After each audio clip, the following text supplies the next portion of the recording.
From Cuyahoga County's second largest football stadium, we've got a state semifinal in Division 6. The Colonel Crawford Eagles come in for the first time ever to play some football after Thanksgiving, and they're taking on a powerhouse in small school football. The Kirtland Hornets have been here before. They're looking to make it to their 9th straight state championship game coming up next week. Got to get past Crawford first, though. We'll have the action for you live and free along with WQEL. This is the OH Report.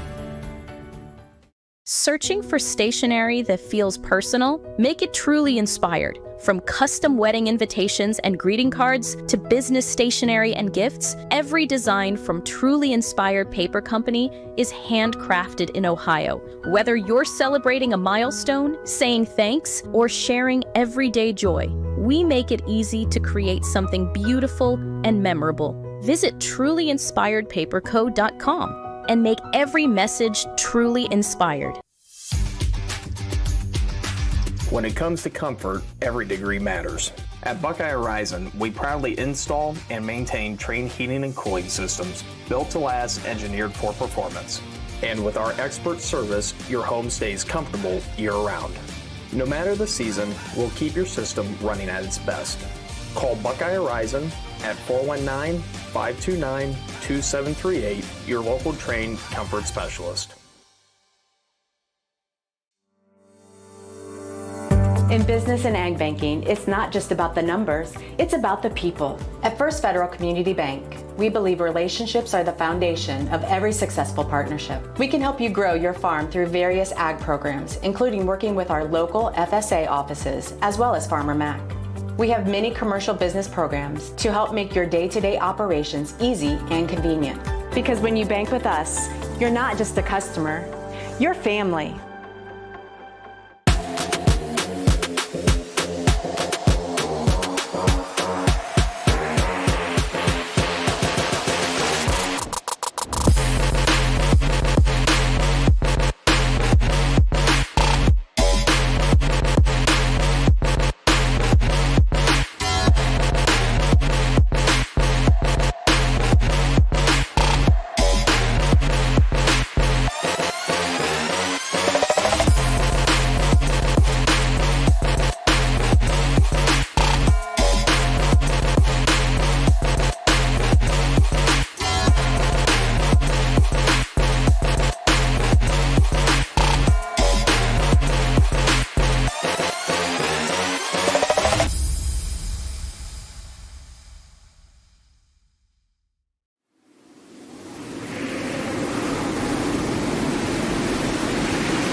It is time now for your Burkhart Farm Center pregame show presented to you live on the OH Report.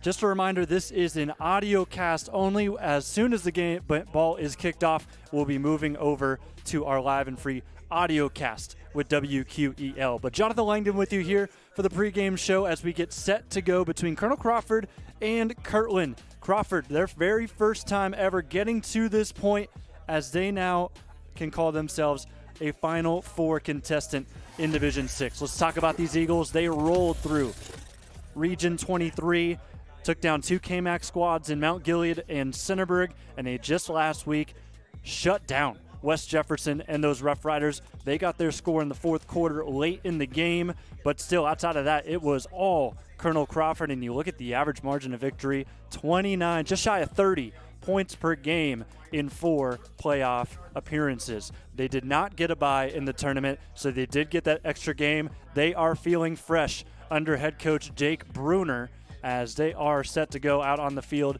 and they're going to make their way out here soon enough. First ever Final Four, first ever Players Spotlight in the Final Four, and I'm going to go with Peyton Baker, someone who has been huge in the last couple of weeks. He's had a rushing touchdown in each of the last 3 games. He only had 2 coming into the postseason. He has really come alive running the football, finding pay dirt for this Colonel Crawford team. You look at the numbers there, just over 1,700 all-purpose yards, 14 touchdowns as well. He's not the only quarterback on this team. However, you also got to watch out for Braden Holt. He loves to throw the football, and he's got a star receiver in Parker Weithman that very well could have deserved a player spotlight of his own here today. How about the opposition? I think everybody knows tuning in how powerful and how dominant Kirtland has been in the last decade. In fact, 2011 was their first ever appearance to a state Final Four. Since then, it has been 14 times in running. They have just dominated in the 2000s. Tiger Laverde has been all over this team as the head coach, 13-0 this year, 4-0 in a smaller conference, and they're looking at, as you see there, to reach a state title for the 9th straight season. They haven't won it every single year, but they have just made themselves available to be a contender every single season, year in and year out, and it's all thanks to a really good rushing attack that is just approaching 4,000 yards on the ground. Now, the dominance in past years has not been prevalent as much this year. Of course, still some big wins there, but we're used to seeing Kirtland win by even bigger. Garraway played a great game against them last week. Smithville out of the WQEL, not too bad, losing 35-7. But we'll see what this Kirtland team is all about here tonight. Player spotlight for them. Talked about the rushing attack. You have to highlight the running back, and it's John Silvestro, number 4. They are going to be wearing, I believe, white today. Yeah, they just made their way out. They'll be wearing white. Crawford is going to be in their blacks tonight. But John Silvestro, 198 carries, 1,859 yards. He is likely to pass the all-time record for the program this year, which is just shy of 2,000 yards. He's got 29 touchdowns on the year, too. John is a beast, and we're going to take it out to the field because he is getting ready to trot out onto it with his fellow Kirtland Hornets.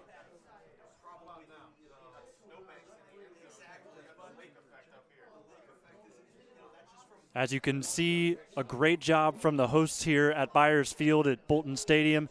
A lot of snow here in northern Ohio, and they have been able to shovel it off. We're ready to play some football here momentarily, and both teams making their way out, jumping around, trying to stay warm. It's going to be a tough one if you're trying to do that for the entirety of this game. There go the Kirtland Hornets. Let's talk about Colonel Crawford one final time and their keys to victory here today if they want to dethrone these Kirtland Hornets, who have been used to a state championship appearance at least in all of these years leading up. Got to be smart in the pocket. I know that Peyton Baker, he loves to run the football, but if they want to win, he's also going to have to chuck that thing down the field along with Braden Holt. You just got to be wise in the pocket. This Kirtland defense is really strong. And then also when moving to the Crawford defensive side, Payne DeGray's a star defensive end, but everybody else I'm looking at, you got to make that first tackle. You cannot let Silvestro break open into space.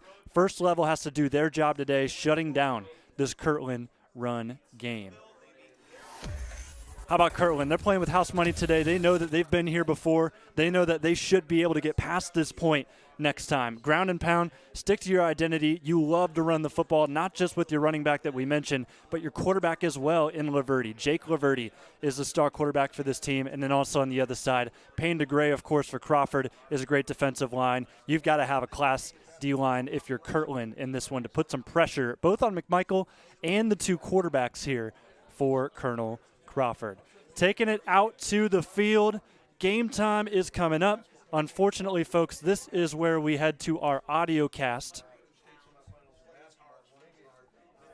Spectrum has exclusive streaming rights to this game here tonight. If you want to catch this game live with video, you can head over to the OHSAA website, and it is a pay-per-view situation from this point on in the state tournament. However, we will have the full video broadcast after the game that you can catch completely free here on our social medias at the OH Report. I'm going to go ahead and step aside. This has been your pregame show. First quarter on the way. Let's go ahead and check in with WQEL.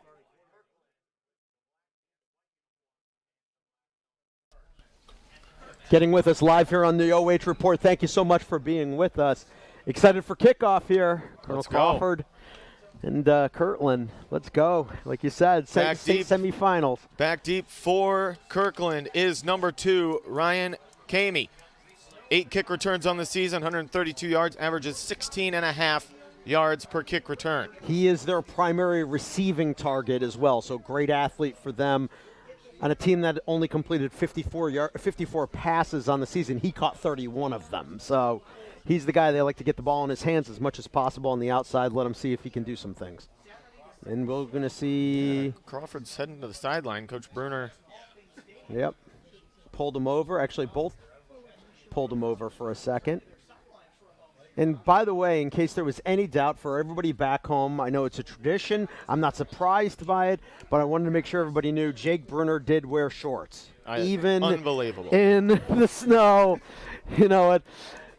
You know, he told me it was one of the great conversations years ago. He said that he came in after a game. This is when he was still coaching at Bucyrus, and somebody, after a game in which they lost, somebody called the radio station, called to talk to Davey on phone board, and said, and how about that stupid Bucyrus coach? He's even out there in the cold, and he's wearing shorts, and he said, he goes, I will wear shorts every game for the rest of my life now.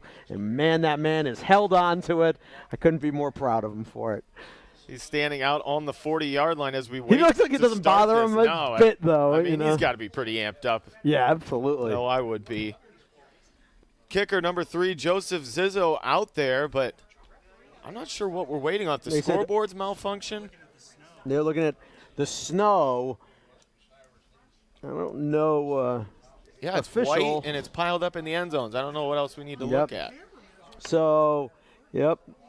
They're going to come over and take a peek at it and going to slow down the potential kickoff. As both coaches are out there talking to officials, but then, you know, the head official and a couple other ones were over there looking at the snowbanks on the back end of it. You know, I wonder if it's something to do with the scoreboard, because it's not.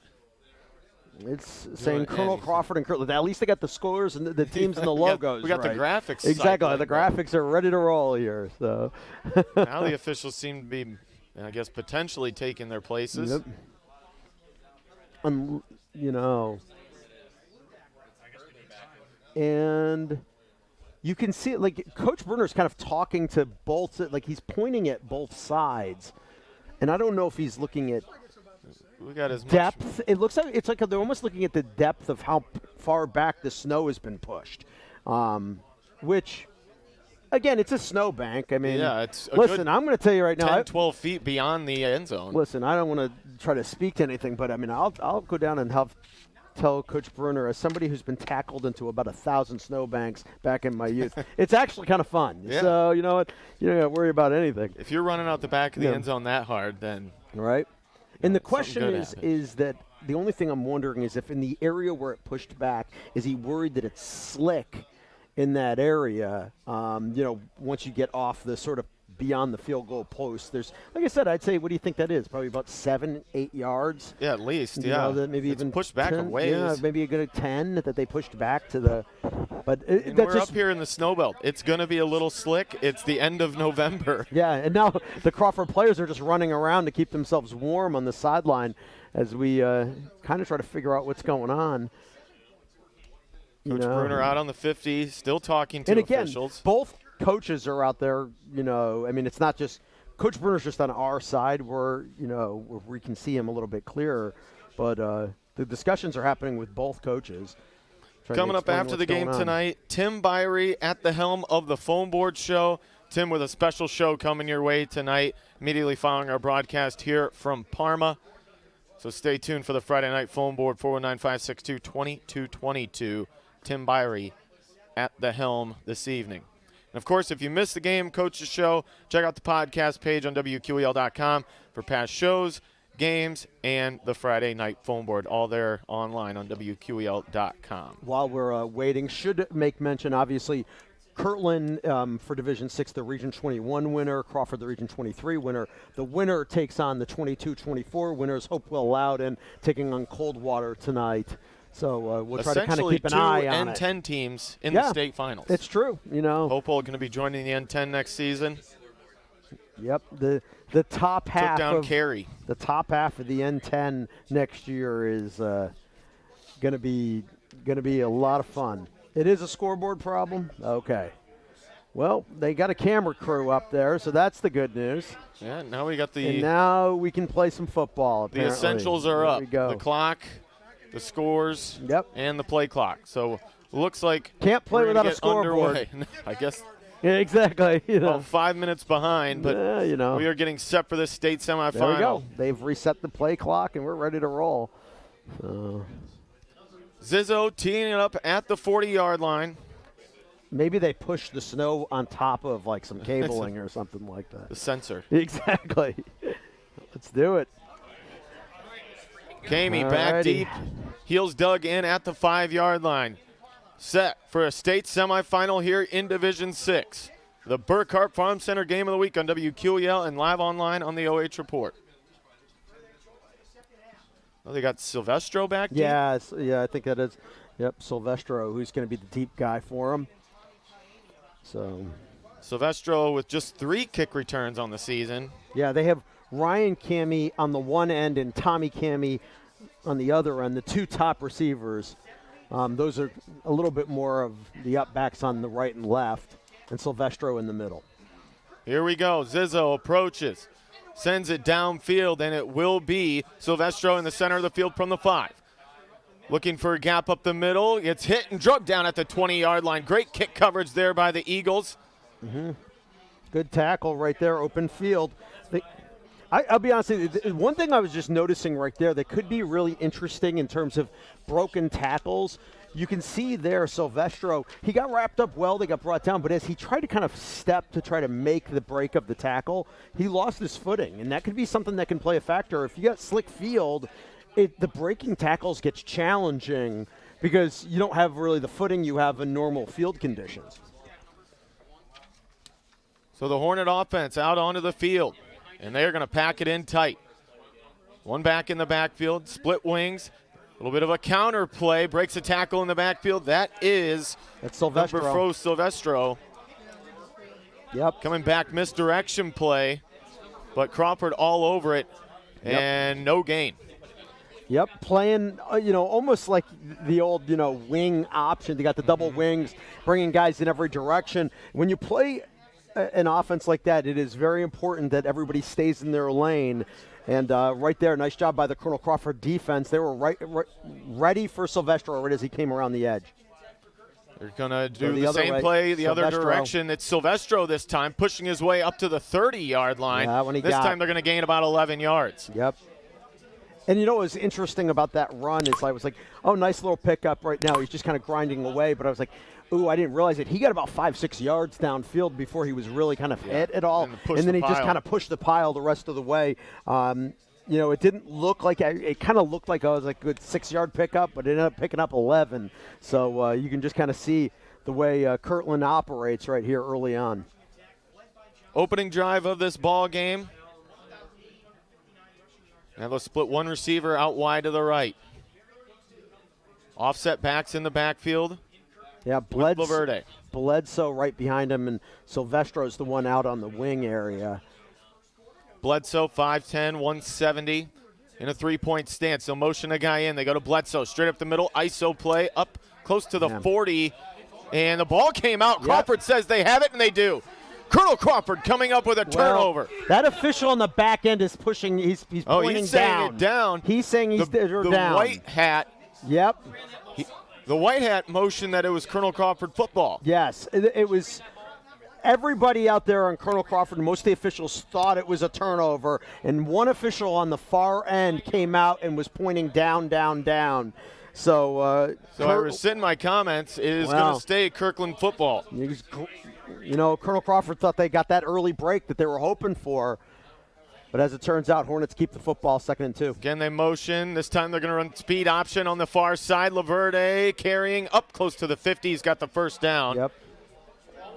For the first time we see the option play out of the Hornets. Well, I'll tell you what. Show Laverde, he can be tough to bring down, especially in the open field. 6'2", 210. Well, I'll tell you, well executed too, because I was, fully admit that I got fooled on it. I was staring on the inside while that ball was going around the edge. Well, so, we're pretty high up here. It feels like a college. Right. Fresh set of downs for the Hornets. Ball at their own 48. Double tight, yep.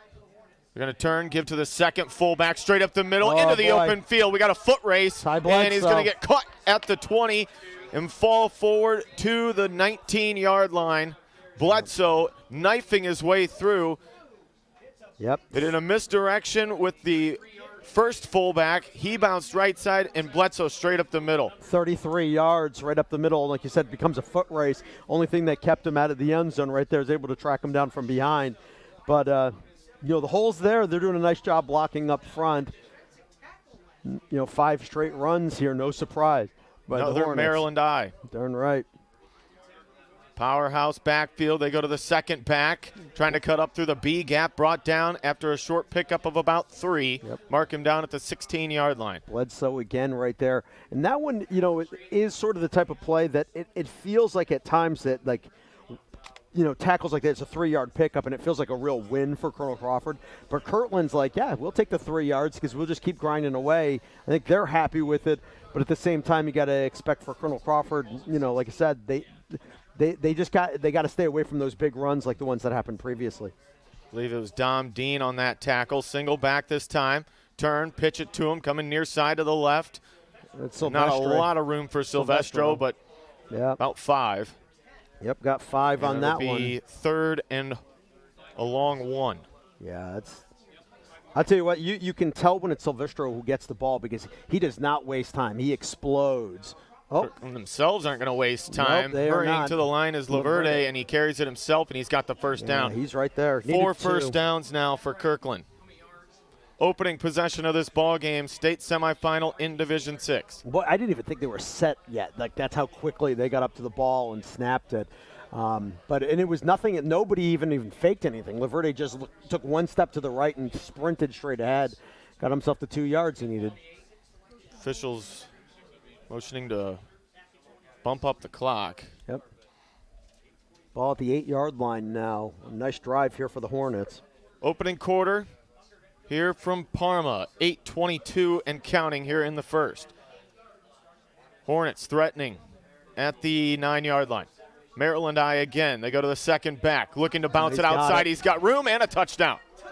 That was number 3, Ty Bledsoe, untouched in for 6, and Kirtland strikes first. Yep. Completely sealed off right there. Outstanding block. Got through the hole relatively easily. I don't know if he was ever even touched on that play.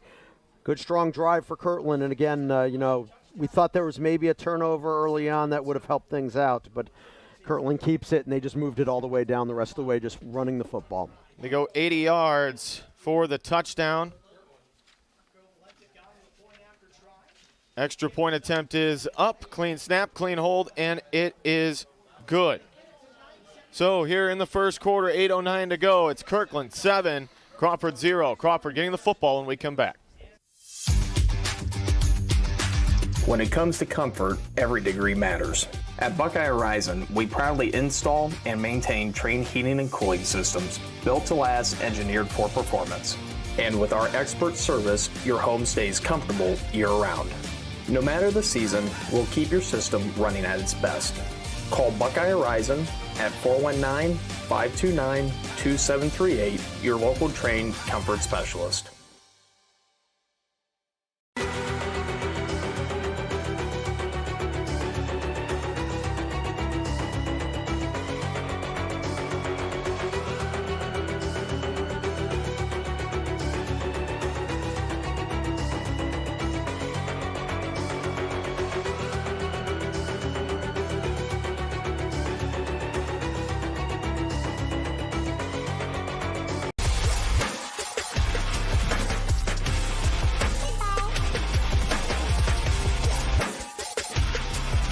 Valentic to send it downfield. Approaches. It's going to be Weithman. Weithman from the 21. Or no, that's Thu. That's Thu. Thu cuts up center of the field, up over the 30 and down at the 33-yard line. So good starting field position for Colonel Crawford following the short kick, and decent return by Thu. And here we'll get our first look at the Colonel Crawford Eagles. Yeah, it'll be interesting to see, what Coach Bruner sort of kind of drew up. Obviously he knows Kirtland's defense very good, again, outstanding against the run game, but did he feel like, I know this is what they are, but this is who we are. We can't really abandon it. We got to stay to who we want to be. 2 receivers set on the first play for the Eagles. They'll go with Holt to start at quarterback. Holt in the backfield in a shotgun. He's got Weithman and Cochran. They go to McMichael on the first carry. McMichael up over the 40 to 41, and he gains 7 on his first carry of the night. Outstanding run right there. Nice pulling blockers. Got everybody into the hole. McMichael not even touched until he was at the tackling spot. So Colonel Crawford loved to be able to run the football like that with consistency in this game. Cochran out. Thu into the ball game. Weithman going to split out wide left. Thu will join Holt and McMichael in the backfield. Offset pistol. And nope, got a flag down. Flag. Going to go against Crawford. I don't think they broke the huddle with 12. No, it's all right. Offside. Somebody lined up in the neutral zone. My bad, because he pointed at Crawford yeah. When he walked in, so I was surprised by it. But there it is, 5-yard penalty that'll give Crawford their first down. And Crawford already up to the 46-yard line. 7:31 to go in the opening quarter. Weithman wide left. Got a tight end right, and again, they go with the offset pistol. Thu and McMichael in the backfield. Holt has the snap, turns, and goes to McMichael straight nice up run. the middle. Another first down. He's going to be really close. I think he's got enough for it. Yep, that'll move the chains. Colonel Crawford's second first down of the evening and their first possession of the night. Gotta love to see the way Colonel Crawford's running the football. 2 carries right now, 17 yards for Connor McMichael, and they're getting holes up front. They're doing a nice job where they're going to run. They're kind of doubling down and opening things up. McMichael's hitting the holes hard. Dom Dean, tight end right. 2 receivers go to the left. They got a wing inside. Now he'll motion. That's Thu. Holt has it, and again goes to McMichael. This time he gets bottled up. Breaks a couple tackles. Nice. Able to pick up positive yardage of about 4 up to the 40. Looked like McMichael was bottled up in the backfield, able to keep his feet and make positive yardage up to the 40. Yeah, Colonel Crawford's just kind of pulling a lot of bodies into that direction, but that one, defensive line kind of pushed into the backfield, and I was like, uh-oh, McMichael's in trouble. But he figured out a way to stay on his feet, kept it moving, ended up getting a positive yardage, got 4 yards where I thought he might even lose a yard. 2 receivers set. Again, it's Holt looking to throw this time. Decent pocket across the middle. Wanted Weithman incomplete. Weithman on a slant route over the middle, and Holt maybe rushed it a little bit. Did a nice job stepping up in the pocket, but came down a little fluttery. And his first pass attempt falls incomplete. It'll be second and a long 5. Yeah, I think he wanted to hit the route faster, but Weithman just kind of wasn't open. So he held it a little longer, and I think the longer he was holding it, the more he sort of kind of felt like, I got to get rid of this ball, because he was feeling the pressure coming. Wide receiver to the far side, that's Jacob Cochran. Weithman near side to the right. Tight end inside of him is Dom Dean. Turns, gives. It is a first down for McMichael over the 35 down to the 33. Tell you what, they are running the football with a lot of success against a very good rushing defense. Ground game has been excellent so far for Colonel Crawford. Eagles now with 3 first downs. Clock inside 6 minutes. This is the Eagles heading north. 2 receivers, 1 right, 1 to the left. They got a wing left and a tight end right. Holt in the gun, has the snap, going to roll right, flushed out of the pocket, and he just has to get rid of it. Pressure bearing down on him. Heads up play to throw it away. Realized he was out of the pocket. Kept his calm about him. Instead of taking the big loss, he ends up just throwing it away. It was Evan Kaprowski bringing the heat on Holt. Well, kind of understood why they decided to do that. Crawford did in terms of throwing the football. Kirtland really sold out to stop the run. They brought everybody up, and they were just going to leave everybody in man coverage on the outside. Everybody was within 3 yards of the line of scrimmage. So they said, let's see if we can catch them on the outside. Couldn't do it. No high safeties. They're going to throw a quick slant over the middle. Pass is caught into the open field. Gets hit from behind and knocked down, but that's going to be another first down inside the red zone. Yeah, John DeGray. John DeGray, the big tight end. DeGray isolated out there. They had him in man-to-man coverage. DeGray on a quick slant route. Holt put it on him, and another first down for Crawford. Yeah, John DeGray at 6'3" is kind of a nightmare for most cornerbacks. You're going to split him out wide. He runs well, but he can also just body him out of the way. It's almost like a basketball court going up for a rebound. But there, he was open. Holt threw it up to him nicely. Trips right side, tight end left. Holt in the gun. He's going to turn, give to McMichael. McMichael breaking a couple tackles. McMichael up to the 12-yard line. McMichael's running hard. Yeah, he sure is. Yeah, Colonel Crawford is playing this game like they know, all right, we know this team's really good, but we think we can play with them, and we're going to just be super aggressive, see, if we can kind of put this team on their heels and make them realize that we didn't show up here just because we're excited to be in the state Final Four. We're coming to win. Nobody out there on that foot. Now Kirkland will bump somebody out. Holt wants to throw again. Pressure right up the middle. Has to get rid of it. Does, but it's incomplete. Yep. Drop, trying to get to DeGray on a quick, like you said, he just saved a potential sack. Holt, they were coming through. Lineman Silvestro was dragging him down. Yep. Lineman missed the blitzing linebacker. Holt very smoothly ended up sliding over and making a pass, but it's going to be 3rd and 5 for the Colonel Crawford Eagles. You see below us Joseph Zizzo staying loose, might get called on for a field goal. Holt with a hard count. Now he's going to change the play. 2 receivers left, 1 receiver to the right. Holt in the gun. Has it. He's going to keep it himself. Holt looking to skip through the left side in the B gap, and there's not a lot of room. No. Maybe a yard on that play.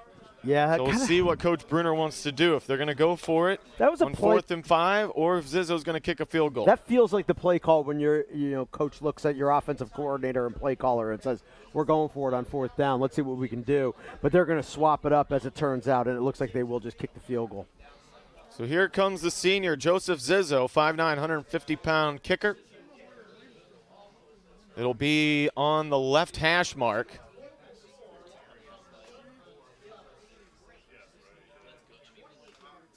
He'll put the tee down at the 19. So a 29-yarder. Snap is back, holds down, kick is up. Zizzo. Nope. No good. It goes wide left. And I almost wonder if Holt carrying the football, they wanted it over on that left hash mark. I think so. But Zizzo didn't punch it enough to the right. And so Crawford on their opening drive comes up short. Yeah, it was a nice drive. They did a lot of really good things there, but unfortunately not able to get the points on the board. Kirtland going to get the football back. And, again, this is what I said earlier. This is the team that, I was able to talk to a couple of people about it and, who had seen some Kirtland, football this year. And they said the biggest thing that you can't let them do is get up on you multiple scores. If you do that, they really make it difficult. So not a great way to end it after a really good drive for Colonel Crawford. Yeah, drive started on the 30. Able to drive it all the way down inside the red zone, but come up empty-handed. Kirtland back out on the field.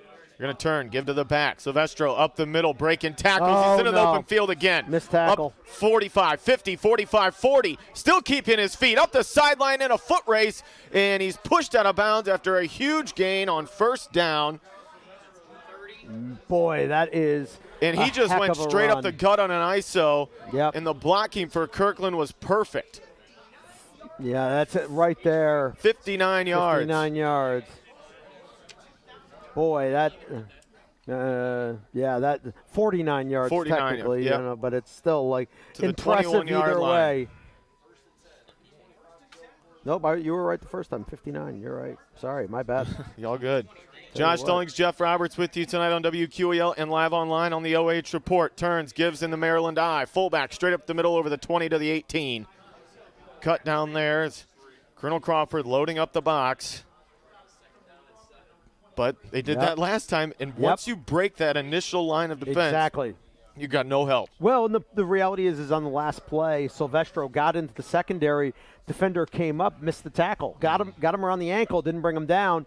And at that point in time, when you're in the defensive backfield, if it does get to you, you got to get him down. You got to figure it out. And unfortunately, they missed that one.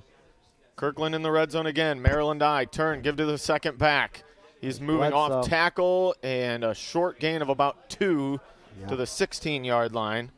And that time it was Bledsoe. You could kind of see that when these guys run, they might get brought down by one guy, but they're going to keep grinding and try to pick up the extra yards. Did a hard count there. Crawford jumped but didn't come offside, so good discipline to not go too far. Under center, turns, toss play near side. Silvestro over the 15 and pushes his way to about the 11-yard line before he's brought down by Rowan Thu and company. That's a good tackle because they prevented him from falling forward. They made him fall to the side. They'll bring up a 4th down, probably about a yard or so.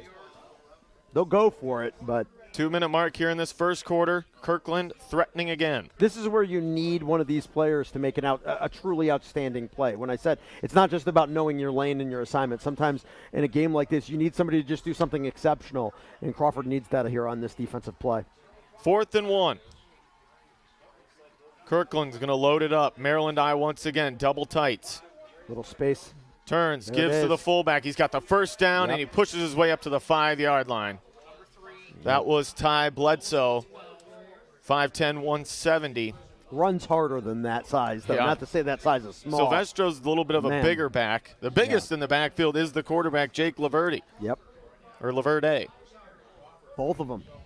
Both of them. All the above. Exactly. I'll tell you what, when you're that size, you get multiple names. Play clock winding with a fresh set of downs. Yeah, Jake Laverde, the coach's son, going to play with a little inspiration there. Laverde again to the fullback. I think that was DeGray bringing him down. That was Gabe Stratton. Stratton brought him down. One-on-one, open field, wrapped him, dropped him, no gain. That's what Crawford needs. They need plays just like that. It did even feel like he may have pushed him back a yard on that play, but even still. Official timeout. Get a sideline warning.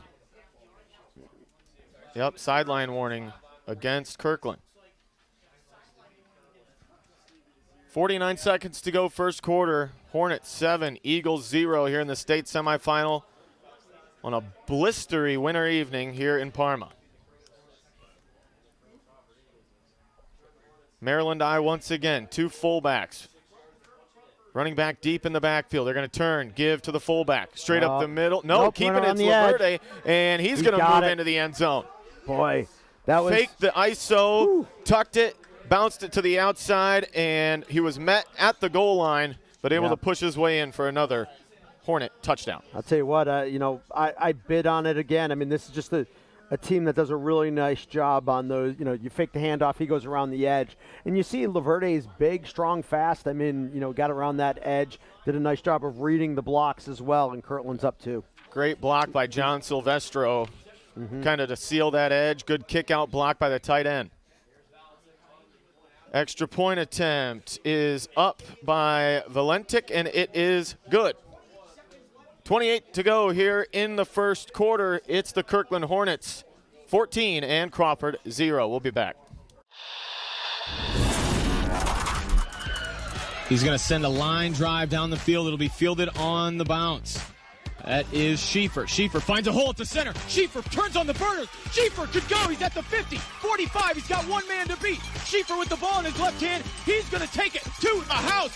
Whitford opens up the second half with the kick return touchdown.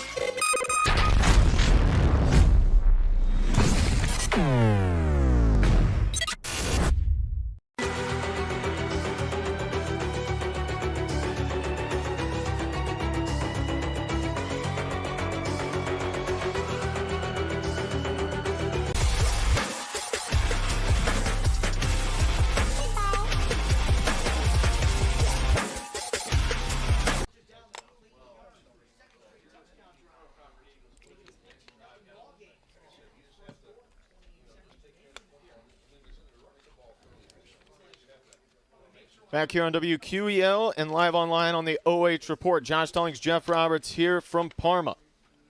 Division 6, State Semifinal. Valentic tees it up at the 40. Thu and Weithman back deep.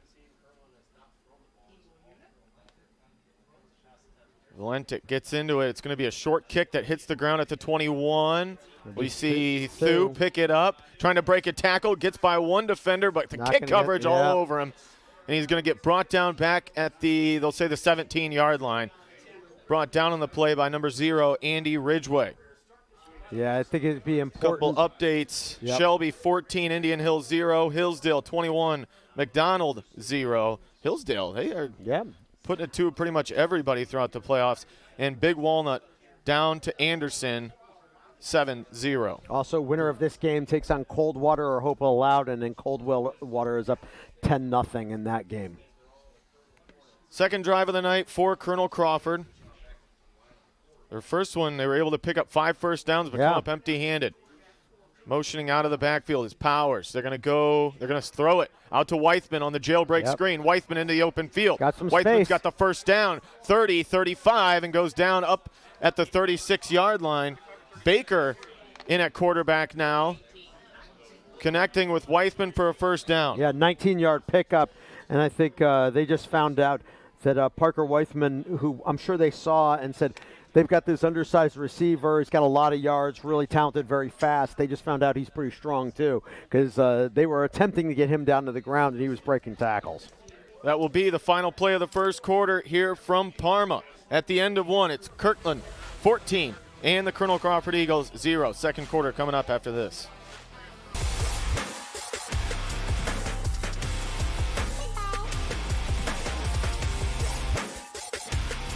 Searching for stationery that feels personal? Make it truly inspired. From custom wedding invitations and greeting cards to business stationery and gifts, every design from Truly Inspired Paper Company is handcrafted in Ohio. Whether you're celebrating a milestone, saying thanks, or sharing everyday joy, we make it easy to create something beautiful and memorable. Visit trulyinspiredpaperco.com and make every message truly inspired.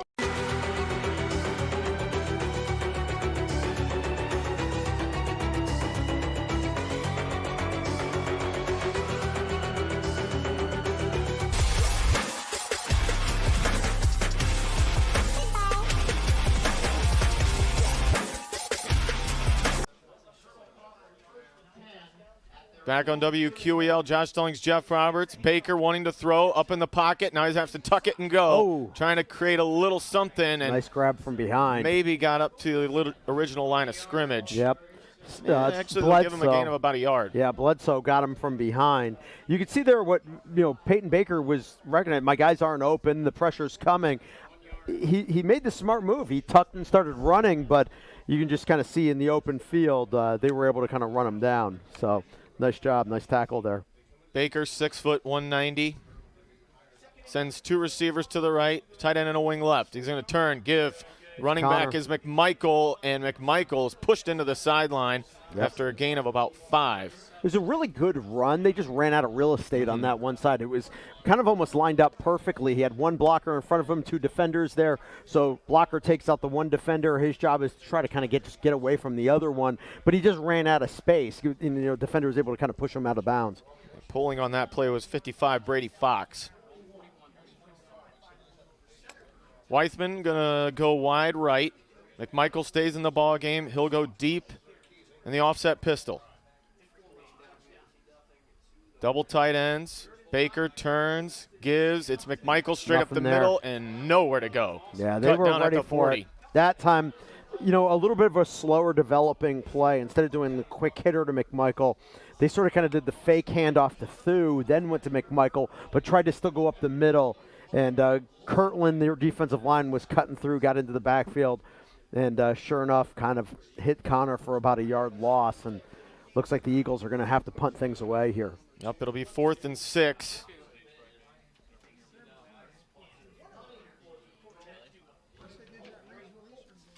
Holt will punt. Kirkland only sends about 3. Pretty good punt by Holt. Return man's going to let it bounce and roll takes a Colonel Crawford bounce and inside the 20 to the 18-yard line where it's covered up, and that's where Kirtland will get its third possession of the night. Yeah, if there's ever a time and a scenario where there's a defensive stop needed, this is probably it. Again, they thought they had that fumble on the first drive. It would have been absolutely huge. Would have been critical, but here down 2 touchdowns. Coming up empty-handed. Yeah. The missed field goal after a promising drive. Yeah, great. It was really a good first drive. Out. Just stalled out on them, like you said, and here we are now with the Eagles down 2 touchdowns and a team that runs the football really well, having a lot of success on the ground. Go with the Maryland eye once again on 1st and 10. There Turns, gives to the deep back, straight up the middle. He picks up, give him 8. That was Silvestro deep in that Maryland eye. And he's running hard. Yeah, he just runs hard. Stay warm. I mean, it's chilly. Yeah, that's right. He's trying to run away from the cold. I tell you what, you can tell when he's got the ball in his hands because he is explosive. And I was watching him during pregame. I was like, man, he's got good vision and he attacks. Like he doesn't waste time. And sometimes vision on the field is somewhat underrated. Where we kind of look at the physical tools, but that's probably one of the most important. This time they know he's going to be quarterback keeper on the left side. Yep, he's got the first down. Laverde picked up just enough. That'll move the sticks for Kirtland. Yep. Got a 4-yarder on that one. They hit him probably about a yard short, but he's just such a big, strong kid that he was able to kind of bounce off that one and push himself forward. Oh. What are they doing? Okay, there it is. Now they're going to move the sticks. And Coach Bruner is 7 yards on the field having a conversation. What just happened? Oh, maybe he must have stepped out of bounds. Nope. This is a lot of officials are very confused. They got it there. Okay. That's where he went out. There it is. I want to tell him out here. 1st and 10 at the 30. Don't want to tell these guys how to do their job, but we got a pretty good view. I mean, we're pretty far away, but I'd say we got an eagle-eye view. If I only had eagle-eye vision. Well, yeah. I feel like mine fades by the day. Right. 1st and 10, 9:46 to go in the second quarter. Kirtland, 14, Crawford 0. Turn, little end around. Silvestro going back the other direction. He's going to pick up 8. They'll call it 7. Able to fall forward, but the far side official is going to mark him back a yard down at the 37-yard line. So a 7-yard pickup on first down. He is just one of those players that it doesn't really matter where they line him up. Sometimes he's in the backfield. Sometimes he's deep in the backfield. Sometimes he's on the wing. But you got to keep an eye on him no matter where he is. And you really have to have guys who are just attacking because when he gets the ball in his hands, he does not waste time. He's going to attack and he's going to try to get positive yards every single time. He's not picking and choosing a lane. He's just like, I'm going. Very fast turnover. Mm-hmm. Go to the back, breaking tackles into the open field. That's Bledsoe. Bledsoe up the sideline, going to cut back center of the field and brought down, but he's all the way inside the 20-yard line. Just a straight fullback ISO. Yep. And Bledsoe got to that second level, and he was gone. Luckily for Crawford, backside corner able to run over and bring him down. But it's first 51-yarder. Man. 1st and 10 again for the Hornets. Ty Bledsoe now over 100 yards rushing, and Silvestro's just shy of 100 yards according to my very unofficial stats. So not exactly what you wanted to see for Colonel Crawford. Third possession for Kirtland. They Silvestro. Go to Silvestro, breaking a couple tackles. He's going to be close to another first down. Yep. Inside the 10. They'll mark him at the 8. He's got another first. Yep, that'll push him over 100 yards in the game. Already 9 first downs for Kirtland. Man, I had somebody describe Kirtland to me as they said they said they're Kerry on steroids, and I said Kerry doesn't need steroids, but you can just kind of see that's who they are. Run the football, pound it away, and they're doing it here. Laverde keeps it, fakes a handoff to the fullback, runs it inside the 5. They'll mark him. Yeah, at the 4-yard line, so a gain of about 3. Man, good run, though. And already, Kirtland threatening again. You're listening to State Final Four coverage here on WQEL and streaming live online with our friends at the OH Report. We left Crawford County with just a dusting of snow. And we get up here, we got a good 6 inches on the ground. Yep. On the drive, it started whiting out on us for a little bit, but luckily got through it. Maryland turn, give. Nice Good hit tackle. right in the gap. Yep. That's how you got to play it. Short gain on that play. Yep. Rowan Thew came up and hit, I believe. Yeah, that was it Bledsoe or was it was Silvestro. Okay, it was Silvestro. But I think that's what you got to do. Look, Silvestro's not going to waste time, so you can't either. As a defensive player, you just got to be aggressive and hope you make the right call. Laverde going to keep hurries it to the line. Laverde at the goal line. Nope, short. They're going to mark him short. Official. I think he just lost his hat. And usually you only see that if a player runs out of bounds and comes back in. Right. And now it's going to be 4th and goal from the 1. Kirtland wasting no time. They get to the line. Toss play, moving left side. He's getting touchdown. Yep. Silvestro. I'll tell you what, this Silvestro, you just see he runs strong. He's fast. They can basically say, we're going to pitch it to him, but he's going to get to the line so fast, it won't matter. It's 6:45 to go in this first half, and Kirtland trying to make it 21-0. Valentic out on the field. Clean snap, clean hold, gets it up, and punches it through. 21-0 with 6:45 to go in this state semifinal. And Crawford in desperate need of a score here as we near halftime. We'll be back on WQEL and the OH Report.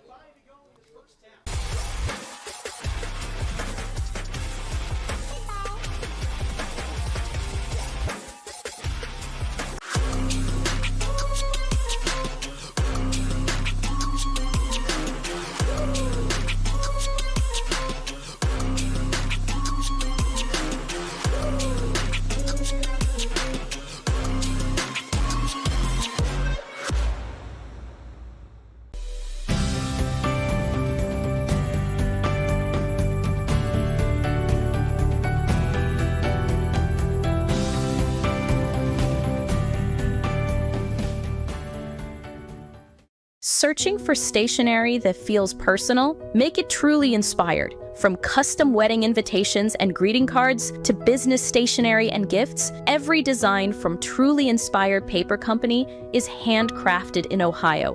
Whether you're celebrating a milestone, saying thanks, or sharing everyday joy, we make it easy to create something beautiful and memorable. Good kick this time. Is going to back up through, or excuse me, that's Weithman. Weithman grabbing it, bobbled it, picks it up, hit, dropped at the 20. Thought he had it cleanly, but that's coming in hot. Yeah, it's a cold night. Yep. Weithman able to get it up to the 20, and that's where Crawford will start drive number 3. Listen, if I'm going to put on my coaching hat for Coach Bruner, you're looking at it 6:38 on the clock right now. I think it's not only valuable that they get a score on the board here. I think they got to get down. They got to put points on the board. But I think they got to burn this clock in the process too. They got to go into halftime, go down to 2 scores because they'll get the ball to start the second half. That'll give them an opportunity to kind of regroup and get themselves back in this football game. And if it goes any other way, they could be in trouble. Split backs. Holt wants to throw. He's flushed from the pocket, directing traffic over the middle. Pass is caught. Weithman brings it in at the 29-yard line, so it'll be about a yard shy, but a good pickup on the comeback route. Exactly. And Holt just real patient, looking for his area. Finds Weithman in a great catch on a pass that was a little high, but he ended up pulling it down. 6:13 and counting here in the second quarter. Again, no rush here if you're Colonel Crawford. You just got to get the yardage, get first downs. 3 receiver set, 2 to the left, 1 to the right, and a tight end left. Turns, gives, McMichael carrying, and he's got to lower the shoulder and gets enough to pick up the first. Just needed a yard, got 2. That's fine. 7 first downs now for the Eagles. Yep, move the clock. Both teams with all 3 timeouts.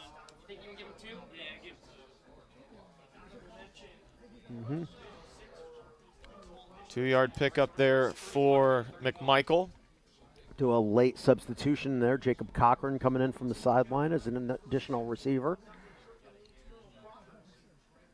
Double tight ends, receiver on each side. They're going to fake it and throw a quick stop over there on the far side. That's Weithman. Yep. Mark it at the 35-yard line, so a 4-yard gain for Weithman on the quick stop route. I like kind of what they're thinking in terms of a play call. Kirtland's basically putting Weithman out there in man coverage. He's out there on the edge by himself, and they're giving him a little bit of space. So it's just kind of a stop and pop route, throw it out there quickly.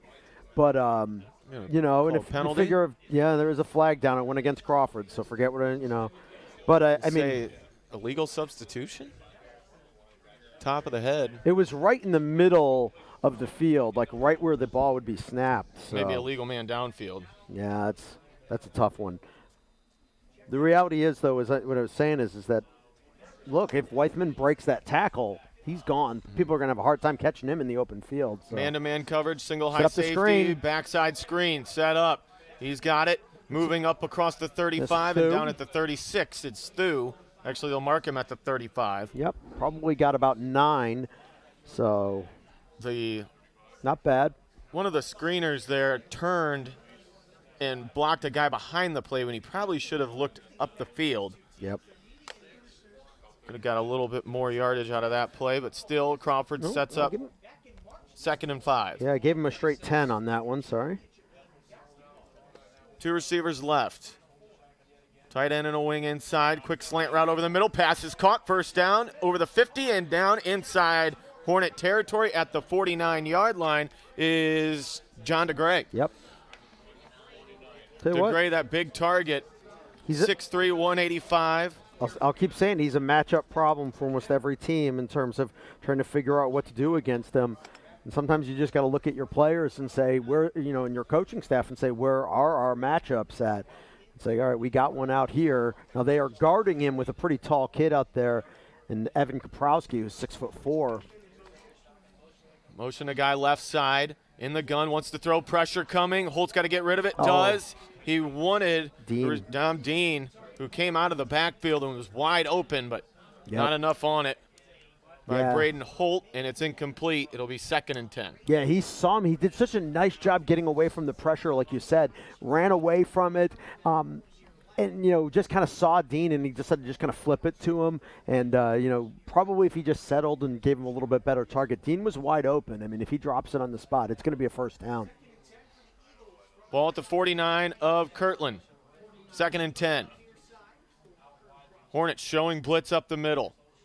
Ooh, Crawford probably got away with a false start there. McMichael on the carry, and he had nowhere to go. That right side guard got absolutely blown up. Mario Lorber got into the backfield there. And the problem is he just cut off McMichael's running lane. He was low, kind of got him down around that leg, but McMichael just had no momentum going, so ends up being a pretty big and a tough loss there. Now it's going to be 3rd and a long 13. Sure is. After a lot of success in that first drive running the football, Kirtland's made some nice adjustments out there to figure out exactly how to slow that down. Now 3rd down and long for Crawford. Trips below us to the left. Holt going to pump it. He's going to try and do it with his feet, and he is cut down. Nowhere to go. Tackle on that play. Same guy. Lorber. Mario Lorber, linebacker, just kind of shadowing Braden Holt on that play. And when he made the break, looking for the draw, and you're hoping that the linebacker kind of bails out, but Lorber didn't. He was just staring in the backfield the whole time. And the moment Holt took off, he was there, ready to hit him. Kirtland defense flying around here in these first 2 quarters. Yep. Down to 2:50 and counting here in the first half, and Crawford is, I think. Yeah, they're eating it down. I'm going to call a timeout. Either call a timeout or just take the 5 yards. I don't know if they want to do. I think there's the timeout. Yep. So Coach Bruner will take his first timeout, stops it with 2:35, and the Eagles will punt when we come back. You're listening to the state semifinal here on WQEL and live online on the OH Report. He's going to send a line drive down the field. It'll be fielded on the bounce. That is Schieffer. Schieffer finds a hole at the center. Schieffer turns on the burners. Schieffer could go. He's at the 50, 45. He's got one man to beat. Schieffer with the ball in his left hand. He's going to take it to the house. Whitford opens up the second half with the kick return touchdown.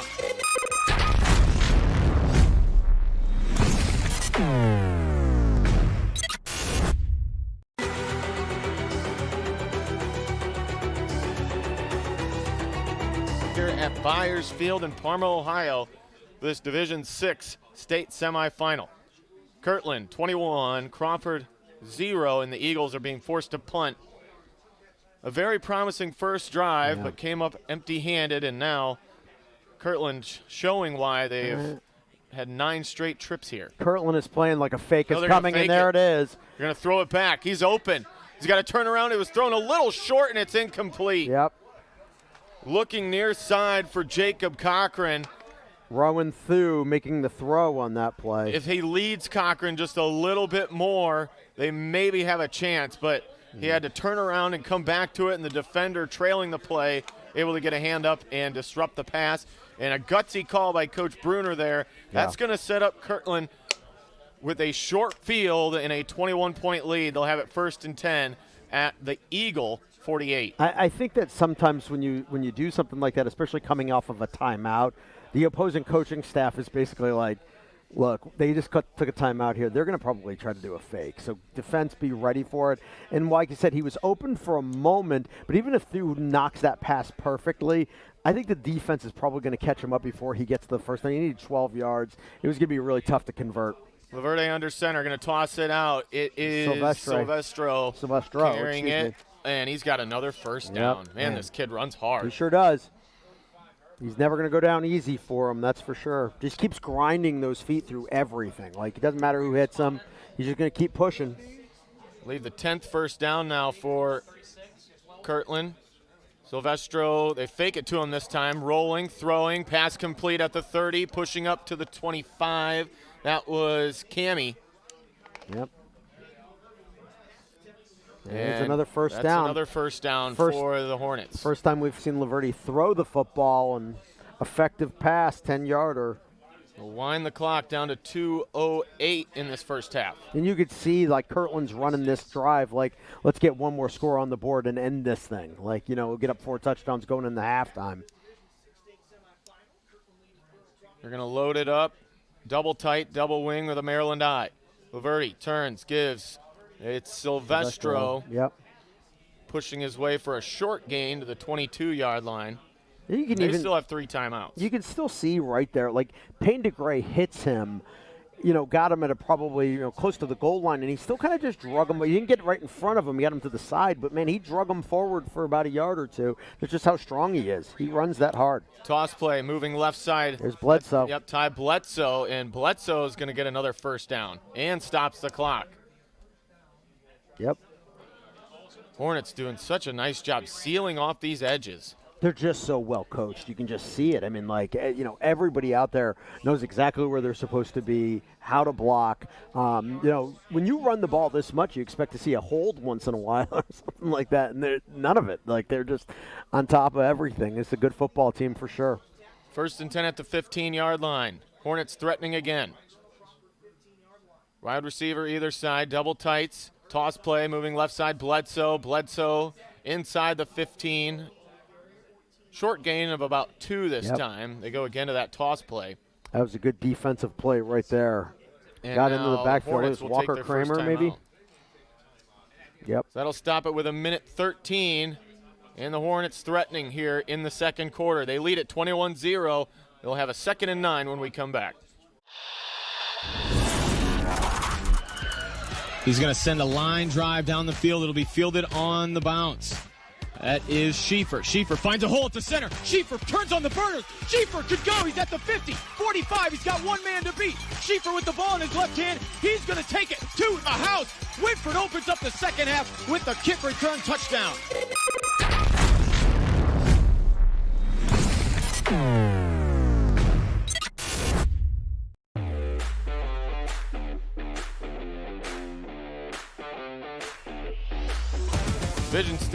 Division 6 state semifinal. Kirtland 21, Crawford 0. Winner takes on the Coldwater Hopewell Loudon winner, and Hopewell Loudon did get on the board there, so it's 10-6 there. Coldwater with the advantage.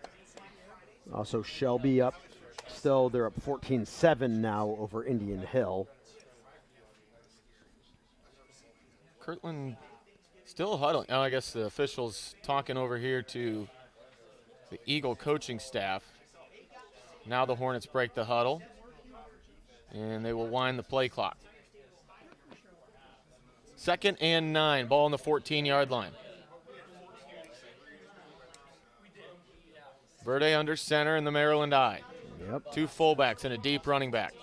Turns, gives. Silvestro. Straight up the middle is Silvestro on the ISO. And a gain of about 3.5. Yep. Mark him down at the 11-yard line. Man, if Crawford could keep them out of the end zone here, that would be huge.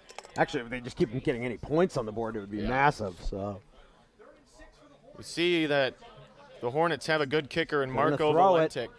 Toss play, and it goes into the end zone and too high and out of bounds.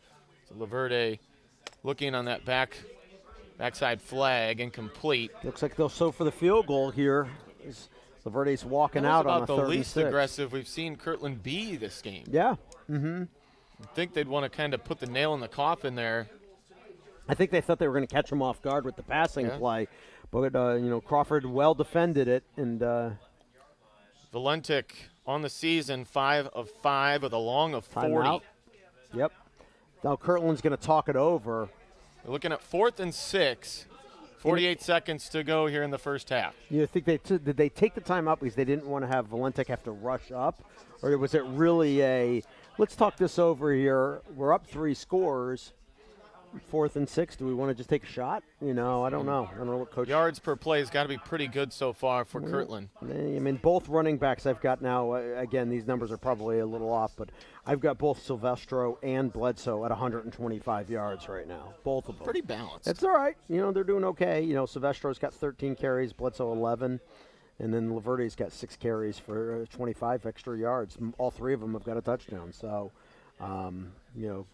they're.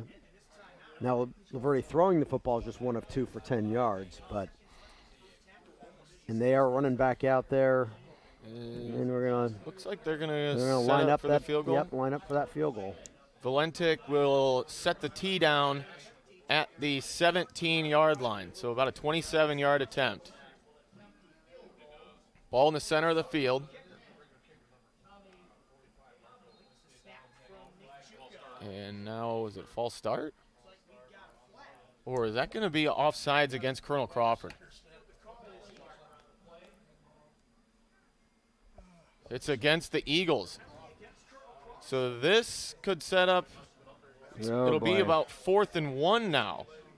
With 48 seconds, Kirtland is going to run the offense back out on the field. So a 5-yard penalty will set up 4th and 1. Yeah, that's potentially a big penalty because I'll be honest with you, I was actually thinking if I was Kirtland, I would have just went for it even on 4th and 6. You're up 3 scores, why not? But now at a 4th and 1, they're definitely going for it. Still with 2 timeouts, Crawford down to 1. Or no, excuse me, Crawford with 2, Kirtland with 1. Timeout going to be called here. Is Crawford going to talk things over here?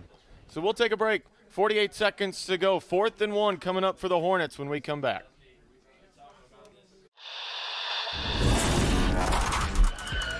He's going to send a line drive down the field. It'll be fielded on the bounce. That is Schieffer. Schieffer finds a hole at the center. Schieffer turns on the burners. Schieffer could go. He's at the 50, 45. He's got 1 man to beat. Schieffer with the ball in his left hand. He's going to take it to the house. Whitford opens up the second half with the kick return touchdown.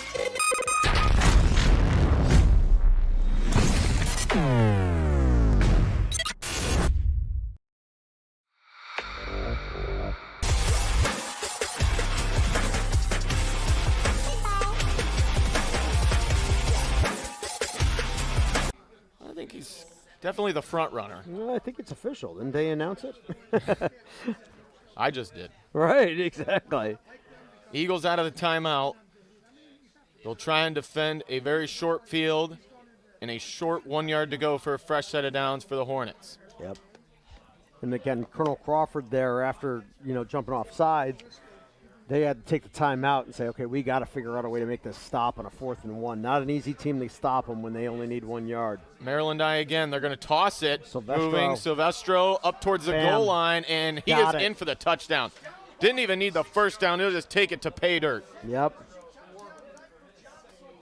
I'll tell you what, that John Silvestro, he runs just so hard, and I don't know if there's any way that in that situation, for as much as everybody else has been so talented in this game, when you need 1 yard, he's just that guy who you're going to give the ball to and say, go get us a yard, because he's going to be hard to bring down because of how fast he runs, how aggressive he is, and coming around that edge makes a big run.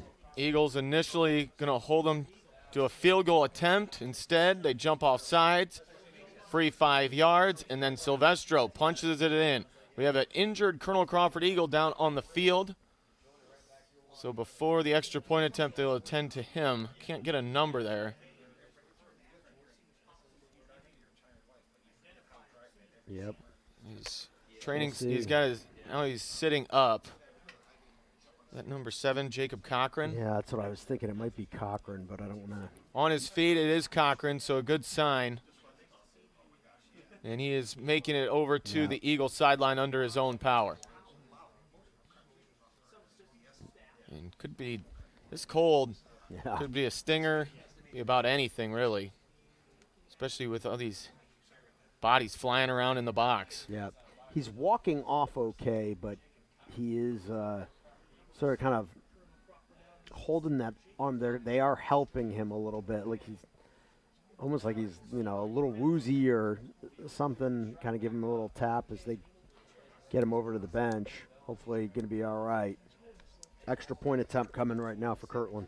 Yeah, Marco Valentic out onto the field. Try to make it 28-0 here with 42 seconds to go in this first half. Eagles will have it to start the third quarter. Certainly some adjustments needing to be made at the half. Yep. Shelby just scoring again, by the way, so they're up 26-7. So things going well for the Whippets.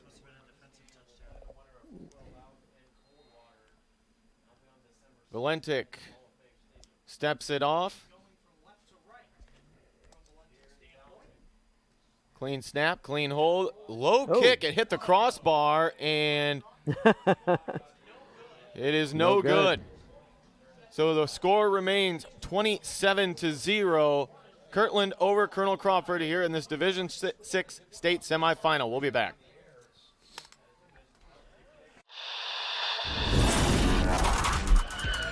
He's going to send a line drive down the field. It'll be fielded on the bounce. That is Schieffer. Schieffer finds a hole at the center. Schieffer turns on the burners. Schieffer could go. He's at the 50, 45. He's got one man to beat. Schieffer with the ball in his left hand. He's going to take it to the house. Whitford opens up the second half with the kick return touchdown.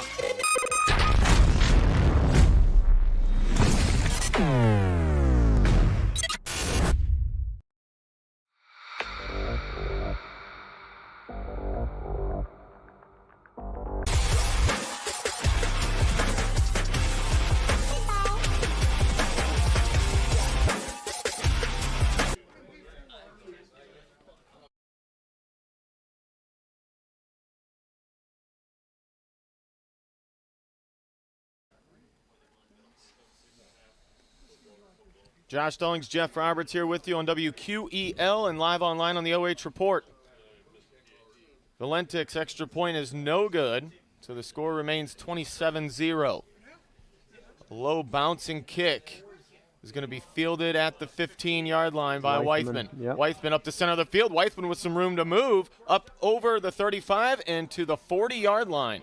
Good return by Parker Weithman. Yep. Seam opening up in the center there. Weithman saw it, took it. In a short field for Colonel Crawford, but just one timeout in 36 seconds before the half. Yeah, I don't know with 36 seconds. They got 60 yards in front of them, but being down the 4 scores, it does almost feel like, they got to try to be aggressive and see if they can do something.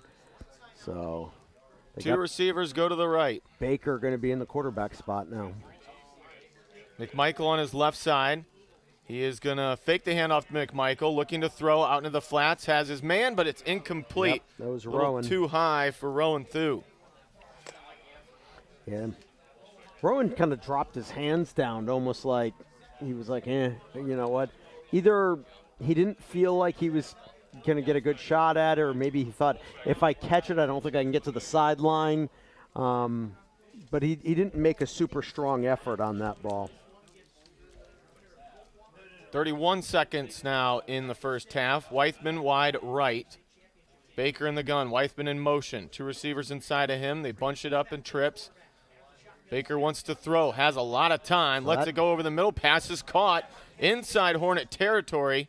Yeah, that was Holt again who just came back in. And we'll see. Yep. That's complete to Tyler Lash. Yeah, Tyler Lash coming in, making a nice catch over the middle. Lash, 6'3", junior, big target receiver. Give him for 12 on that one. First down, Crawford. Holt scrambling to his right, directing traffic. Now he's going to throw the comeback route, completes it over on the far side. And that'll be another first down for the Eagles. There's Rowan Thew. Stops the clock with 8 seconds. Ball will be... legal man downfield. Flag's going to bring it back. Get that one. So wipe that play up the board. Now it becomes which of your quarterbacks has the better arm?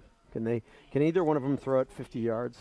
A cold day. Yeah, it's not going to be easy, man. They'll spot it now all the way back inside Eagle territory at the 47. Thew and Weithman wide right. Holt stays in the game. 3 receivers left.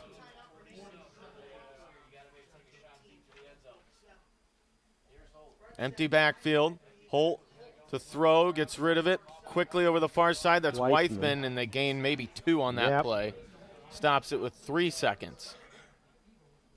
And that was pretty much Holt's only read. Yeah, he didn't even look downfield. Well, obviously it's a play you can't really – you have to get the ball out quickly because of the timeline. So, I think maybe the initial play is throw it out there fast, and hopefully Weithman can cut up field, and maybe you're a little bit closer to be able to throw it to an end zone. But it just didn't get far enough downfield, like you said, only 2 yards. Now Peyton Baker into the ball game. Final play of this second quarter. McMichael on his left side wants to throw. Now he's up in the pocket, reverses course, rolling back over the middle. He has his man at the 40, or at the 37. It will be a first down, but that closes out the first half. At the end of 2 quarters here in the state semifinal, it's the Kirtland Hornets 27, Colonel Crawford 0. Stay tuned. Halftime stats and analysis coming up here on WQEL and the OH Report.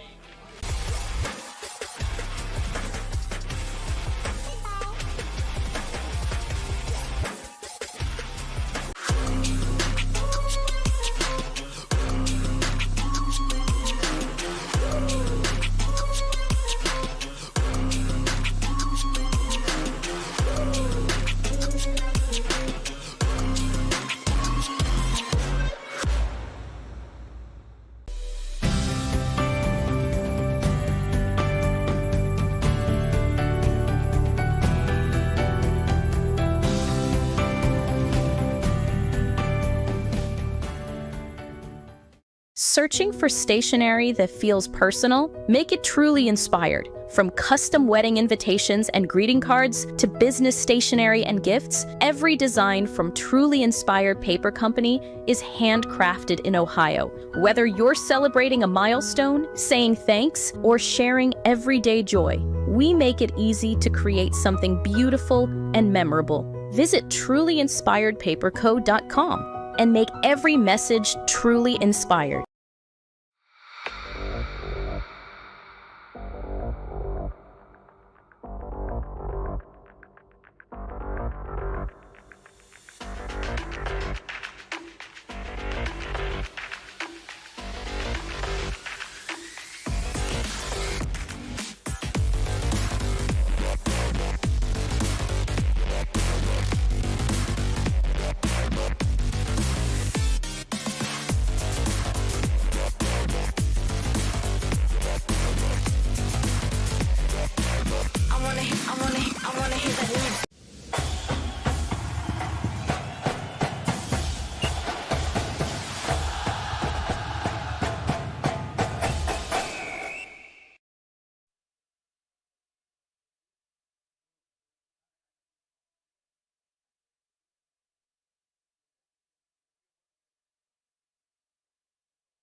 When it comes to comfort, every degree matters. At Buckeye Horizon, we proudly install and maintain Trane heating and cooling systems built to last, engineered for performance. And with our expert service, your home stays comfortable year-round. No matter the season, we'll keep your system running at its best. Call Buckeye Horizon at 419-529-2738, your local Trane comfort specialist. In business and ag banking, it's not just about the numbers, it's about the people. At First Federal Community Bank, we believe relationships are the foundation of every successful partnership. We can help you grow your farm through various ag programs, including working with our local FSA offices, as well as Farmer Mac. We have many commercial business programs to help make your day-to-day operations easy and convenient. Because when you bank with us, you're not just a customer, you're family.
It's time now for your Burkhart Farm Center halftime show, presented to you by Burkhart Farm Center. I want to take a shout out to all of our other sponsors on this live and free broadcast and this audio cast during the game, recording later on in the night. Shout out to Contact Industries Incorporated, along with the Burkhart Farm Center in Bucyrus, along with Baker's Pizza in Bucyrus and Old 30 Barbecue. Also a shout out to 89 Homes, Buckeye Horizon, First Federal Community Bank, Truly Inspired Paper Company, and then also WQEL, who you will hear from momentarily. Let's go ahead and just jump quickly into the stats before we take it back over to our friends at WQEL. Of course, a lot of really good play here out of the Kirtland Hornets. 281 rushing yards. Just 10 passing yards, but they did have a nice efficient pass on that throw that helped them move the ball down the field. They have scored pretty much in every single drive here up to this point. Colonel Crawford, if you look back at the beginning of the game, they had some great drives that they were able to work their way through. Just were not able to finish out with any points. They had a missed field goal earlier on in the game. That definitely hurt them, and the momentum that they had early on that was kind of lost. And then you see in the numbers, things have not been able to catch up with Kirtland. 135 compared to the 291 for Kirtland. Penalties have been a big issue as well. A couple of first downs that have been taken back on the side of Colonel Crawford. They've had a couple of calls of illegal men downfield. They had a false start call as well. And then also an offsides call on one of Kirtland's offensive drives that gave them 5 yards on fourth down, that they decided to go for it on a fourth down in one situation. They would convert there, ultimately would score a touchdown. That was later on in the second quarter. So some big momentum plays, all favoring Kirtland at this point, as clock hits 0 here from Byers Field in Parma. State Semifinal here in the second largest stadium in Cuyahoga County, only shy of Huntington Stadium, of course, up in Cleveland for the Cleveland Browns. Good football here on a Friday night. Let's go ahead and take it back to our friends at WQEL. As we talked about, need to get something going here offensively. Yeah, I'll be honest with you, they need a big drive here on this first down. I mean, they got to get points on the board, and part of it is they got to get the the points on the board, and they think they need a defensive stop immediately, not only really just for the scoreboard, but for the momentum. They've just got to get some momentum back in this game, which they clearly have lost since probably midway through the first quarter. Kirtland 13-0. They have 4 shutouts on the season. Pitching one here. Going back to grab it is Weithman. Weithman, 15. And he's hit and dropped just short of the 20. And we got a little bit of a little skirmish. It's all clean. Yep. No flags come out. Crawford's going to start first and 10 from the 19-yard line. Well, and I think that, what you saw right there was Gabe Stratton kind of wrestling with some guys down. And maybe, that's a little bit of the conversation that was had at halftime is that it's like, and maybe you could say, okay, well, let's not take it too far. But one of the things that probably got brought up is, guys, you've got to start meeting their physicality. They're running really hard. They're doing everything at a physical level, and you got to be there. You got to meet them at that level. Otherwise, game's going to get away from you. 2 receivers set. Now Thu motions out to doubles right. Fake it to the back. Throwing a quick jail screen. It's complete. Breaking 1 tackle. Weithman. But a short game for Weithman, maybe 2. Yeah, Braden Holt back in at the quarterback spot once again. Do a quick run out there. And now we got a sideline warning against. Yeah, I was going to say, all right.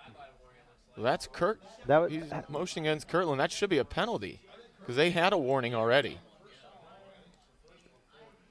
That should be a free 5 yards. Once you get a warning. There they're going to mark it goes. off. Okay. Yep. So, small pickup and then a little bit of extra yardage there. So the penalty yards set them up now 2nd and 3.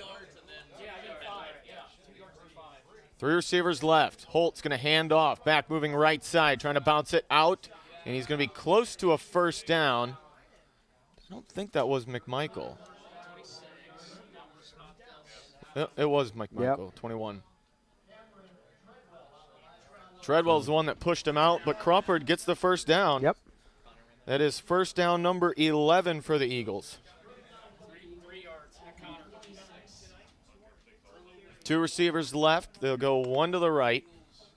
Lone receiver right side is Cochran. McMichael in the backfield with Holt.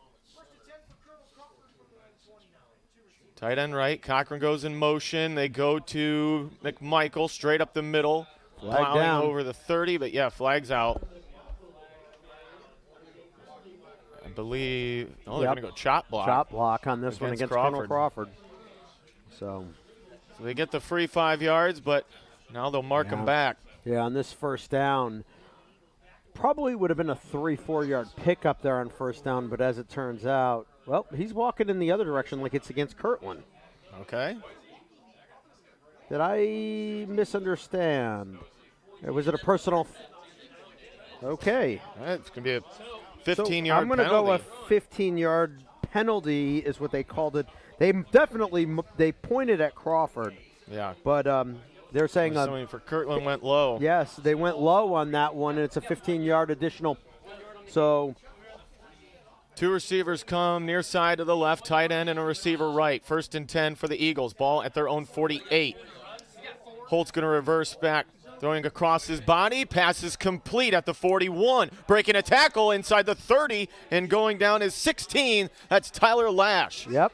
Lash with a big reception and a huge chunk of yardage. Crawford getting a little bit of that momentum back. They'll set it up 1st and 10 at the 26. Yep, 21-yard pickup right there for Tyler Lash. Well done.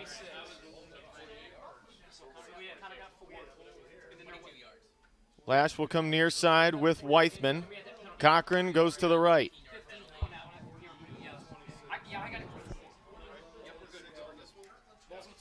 Chains taking their sweet time over there. Now they're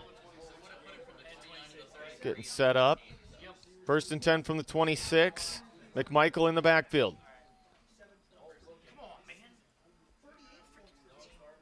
Tight end right, 2 receivers left. They go to McMichael. He is bottled up at the line of scrimmage. Nowhere to go. Yep, they were right there. They were ready for it. Xander Perko blitzing from the edge, and they just never got a handle on him. They never put a helmet on him, and McMichael, that was his running lane, and he was like, I can't go there. I don't have any place to go. So he kind of stopped and tried to cut it back, but nothing there. And again, you can kind of see that's been the difference in terms of the running game. When Kirtland's running the ball, they can just run with effectiveness. Their guys are downhill all the time, whereas McMichael's having to pick and choose his spots a little bit more. 10 minutes in the third. Weithman in motion.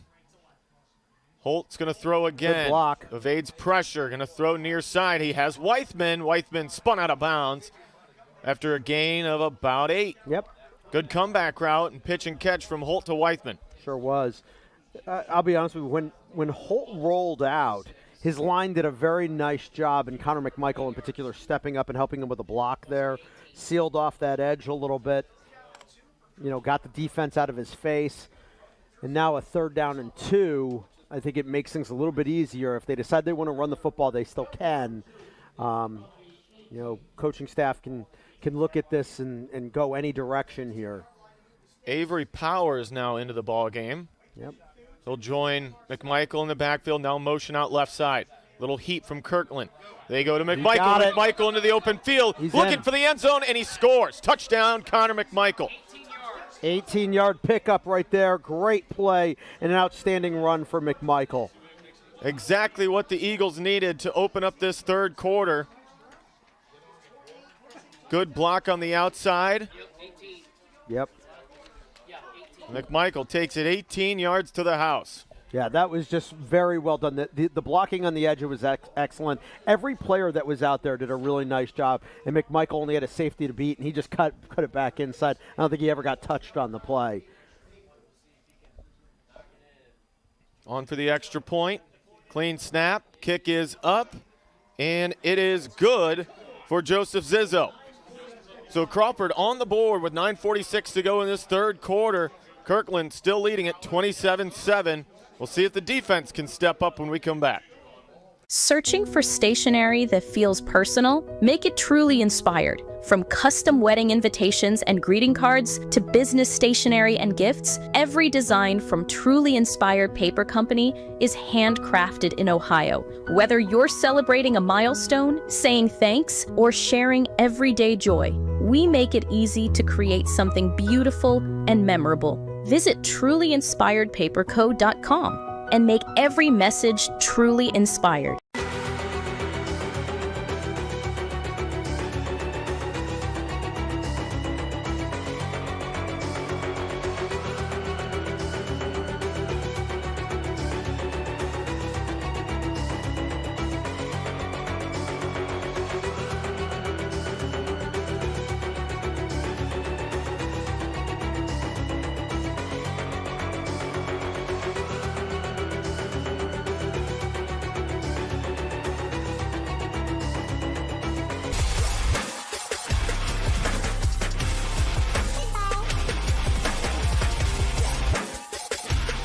Michael puts him on the board. Zizzo's kick is... No, is there a flag down? There was. Offside against Colonel Crawford. They'll have to re-kick it. So that'll back him up 5, and Zizzo will tee it up again. I'll tell you what, that Crawford score, not only important to get the points on the board, but they did it with efficiency. They didn't waste a lot of time either. So like I said, I think they're way back into this. They got to score, and now I think the defense has got to figure out a way with to stop Kirtland on this drive. You got to get that momentum going back in their direction. We'll tee it up again from the 35 this time. Your hope if you're Colonel Crawford is that Kirtland go to halftime and start napping a little bit, thinking, okay, this thing's in the bag. You can kind of, claw your way back into it a little bit, and all of a sudden maybe you got a fourth quarter in front of you where it's like, all right, this game's back in it. We figured it out. 9:46 in this third.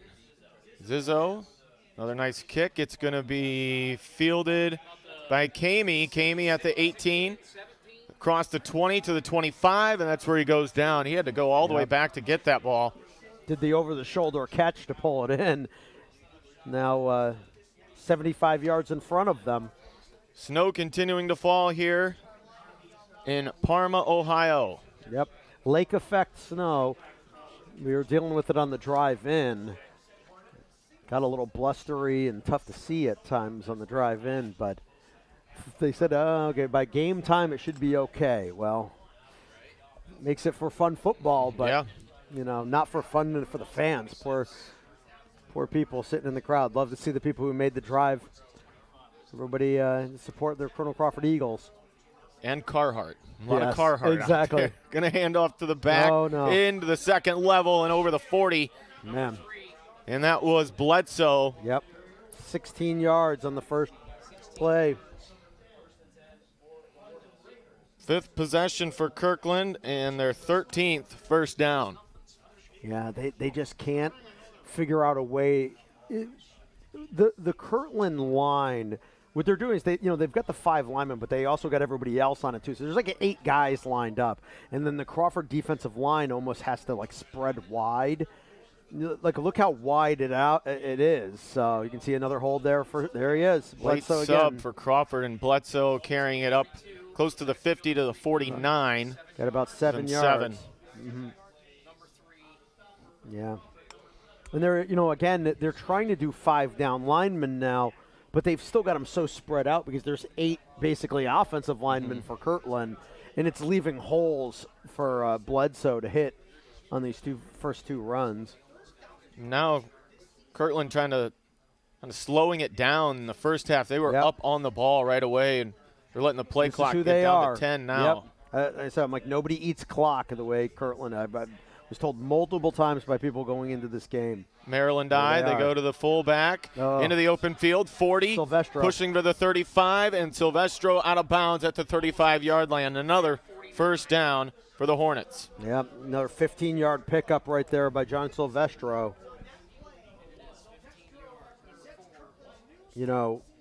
And their seal blocks are just incredible. They're incredible. You know what?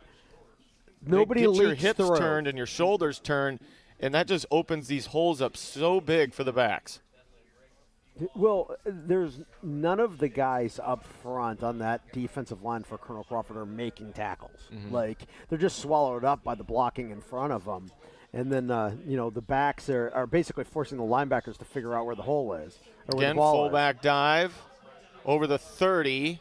Yep. And again, good chunk there on first down of about 7. Yep.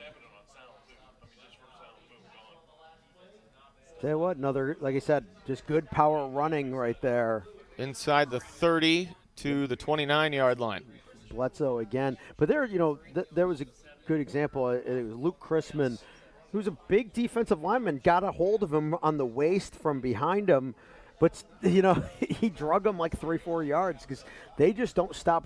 They are running those legs through everything. Another Maryland toss it out, left side, bouncing right off the tackle was John Silvestro. And another first down for Kirtland. That tackler that he bounced off of, it was Thu, and he was a little bit slow getting up, kind of holding the shoulder like, oh, that didn't feel good. Just, when guys run with that speed, it actually, people a lot of times are like, you got to bring those guys down. You got to wrap them up. You got to tackle them. But sometimes wrapping them up is hard, not just necessarily because they run so hard, but because you only have a split second to get your arms around them because they hit you and they just keep going past you. So you've got to time up that wrap up. It's not the easiest thing in the world. Power eye again. This time it's straight quarterback keep. Yep. Laverde just pushing his way inside the 20 to the 16-yard line. Update from Shelby, 35-7 over Indian Hill. Bowman with a 25-yard catch from DeVito. Hillsdale 34. They're leading that one 34-14 over 35-17. Clock winding here in this third quarter, 6:40. Play coming near side. Laverde keeping it himself, looking for the corner, and he's got it. Just reversing out and all the way in for the touchdown, untouched. Yep, 16-yard run, Jake Laverde. So Crawford has a great first drive on the offensive side, did what they needed to do there, but again, they just can't figure out how to stop this running game from Kirtland. Now it's 33-7. Man. Extra point coming.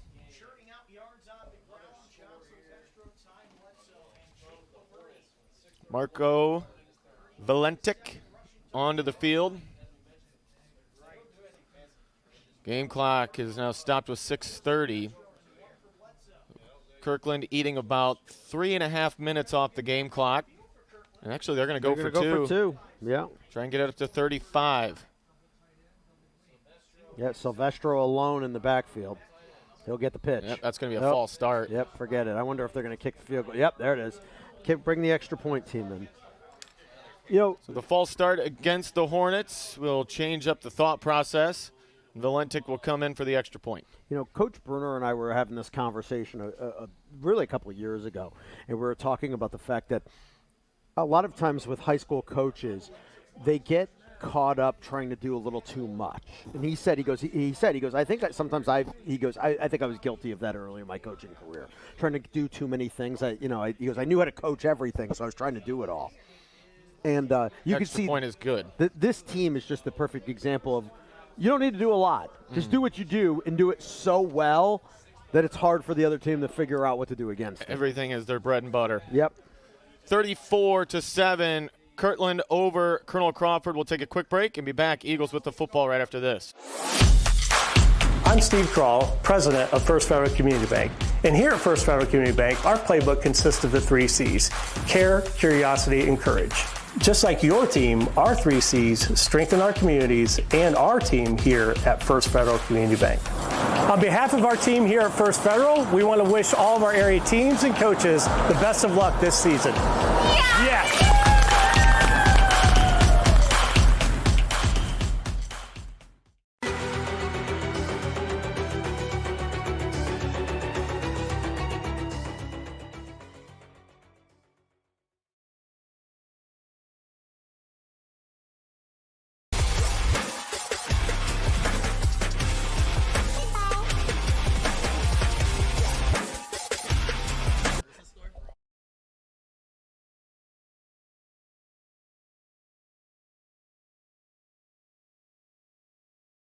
4-7 here in this state semifinal from Parma. Valentic's going to send it downfield. It will be Weithman.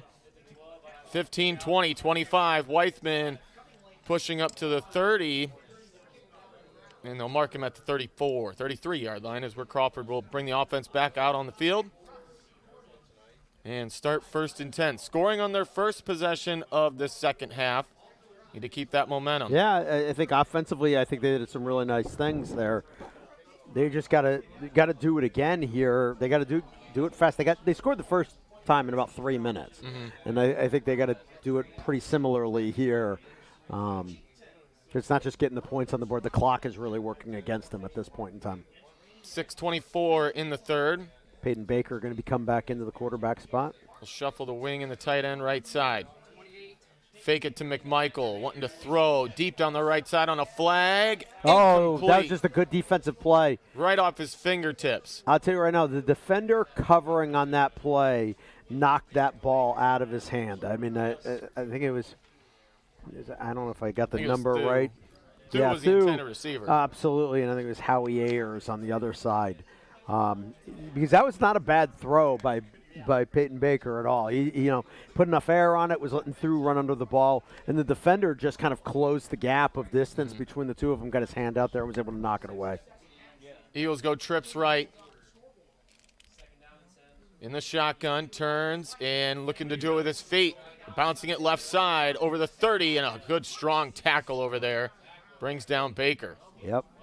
Got about 5 or so. So it'll be 3rd and 5 for the Eagles. So a big 3rd down, ball on the left hash mark. See what Coach Bruner wants to do here, down 34-7. I think he's got to look at this as, regardless of what happens on 3rd down, I'm going for it on 4th down. So, remember, he did a fake punt early in that first half, gave a short field to the Hornets. Taking too much time to get this play in. They're down to 4 seconds on the shot clock. Down Different to 1, season. they get it off. Pressure in his face, that's throws pass it away. Interference. And a flag comes in. Three of them. Everybody saw it. Officials all over that one, so an automatic 1st down will keep the drive alive for Crawford. Yeah, looking, for his intended receiver, and boy, it was as obvious it could get. I think they got their feet tangled up. I don't know that he really wanted to hit him early. I don't think he did it was either. So close on his back that their feet just got tangled and disrupted the receiver's route. But ultimately, that's something that, it's kind of high-level wide receiver play. But if you have got a defender who is on your heels like that, and they're just – you can slow down your route and let them run right into you when the ball's in the air, take the yards that way. It's perfectly reasonable when you get a guy who's on you and they're not paying attention. You can get them kind of over pursuing a little bit. Mistake right there will give them 10 yards, first down. Now at the 48 of Crawford, 3 receivers set. Weithman in motion. Has the snap, pumps it. Holt wants to throw, going to go deep down the right side, and he caught it. Weithman over there inside the 30, Great down catch. to the 24-yard line. A bullet drop in the bucket right over the defender's shoulder, and Weithman hauls it in for another first down. Yep, about 28 yards right there to Parker Weithman. Well done. So the Eagles getting some life here in this second half. Mark it at the 23-yard line. 2 receivers left, tight end and a wing inside. McMichael in the backfield, following a Polar.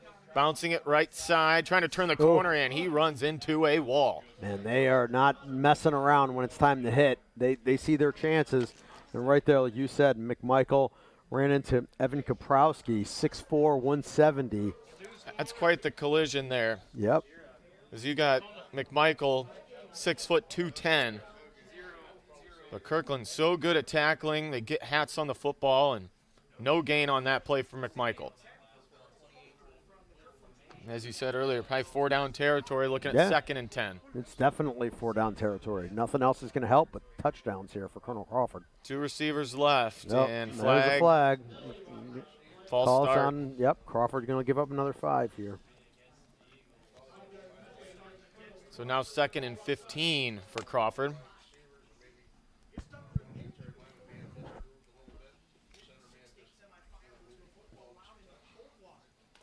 Winner of this plays the winner of Hopewell and Coldwater. Yep. Close game over there. Game, yeah. Yeah, it's last check, 20-18. Hopewell takes the lead. So, you know what? That's pretty crazy. Hopewell taking down Cary last week, so Only state playoffs well represented by the N10. Darn right. And then for those wondering about Shelby, the Whippets are up on Indian Hill 42-7. So looks like they'll be playing for the state championship in Division 4. Go quads right, come back near That's side another to the pass left, interference. and a flag comes in They again. got him again, yep. They're just Is that intended for Lash? They're looking, I think it was Carson Rader. Yep. Carson Rader, they're just doing a, like I said, quick slant with him. And I've said forever, when you're a cornerback left in man coverage and you've got space like that, it is the hardest route to cover because it's basically, it requires you to time it perfectly, and the defender didn't there. He just jumped in front of it, and that's all it takes. Now, despite the penalty that was, Crawford was facing, now they got the automatic first down. Well, actually, I guess they're still going to be about a yard shy. Short, excuse me. Make it 2nd and 1. Snow continuing to fall here in Parma. Has a snap, turns, gives to the back. McMichael following a blocker. Shuffles through, extends, and a touchdown. McMichael extending at the goal line and finds pay dirt. Excellent run right there from Connor McMichael. And again, the blocking in front of him is fantastic. They're giving him a lot of space to wiggle through. And then he's just following the blocks. You can just see he just kind of is behind them. And as he's following that block, he gets good 5-7 yards. Nobody touches him. And then when it bottlenecks, when he's about at the 5-yard line, he just kind of figures out exactly where they were all going, makes them over pursue, cuts it back for a big touchdown. Zizzo on for the extra point. Gets it up and punches it through. Crawford scoring on back-to-back possessions. They trail by 20, 34-14. Kirtland with the ball when we come back.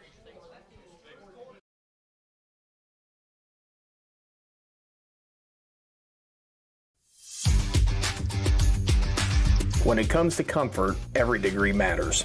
At Buckeye Horizon, we proudly install and maintain train heating and cooling systems built to last, engineered for performance. And with our expert service, your home stays comfortable year-round. No matter the season, we'll keep your system running at its best. Call Buckeye Horizon at 419-529-2738, your local trained comfort specialist.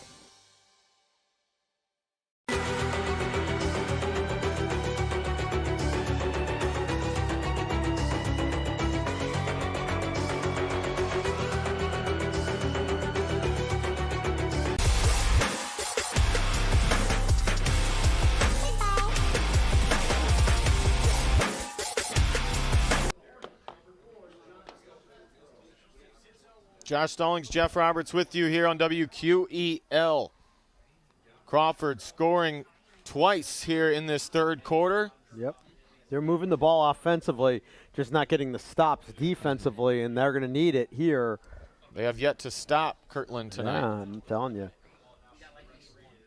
We'll see what they can do, And again, it's tough because you can see that they're trying some different things out there defensively, but none of them seem to be successful. And, to credit to the Kirtland offense and how difficult it is to stop them. Zizzo teeing it up from the 40. State semifinal here from Parma. Good kick by Zizzo, going to back him up, and it will be Kamey. Left side up to 20, 25, 30, 35, and up close to the 40. Started all the way on the near side and went all the way over to the Kirtland bench, and a good return.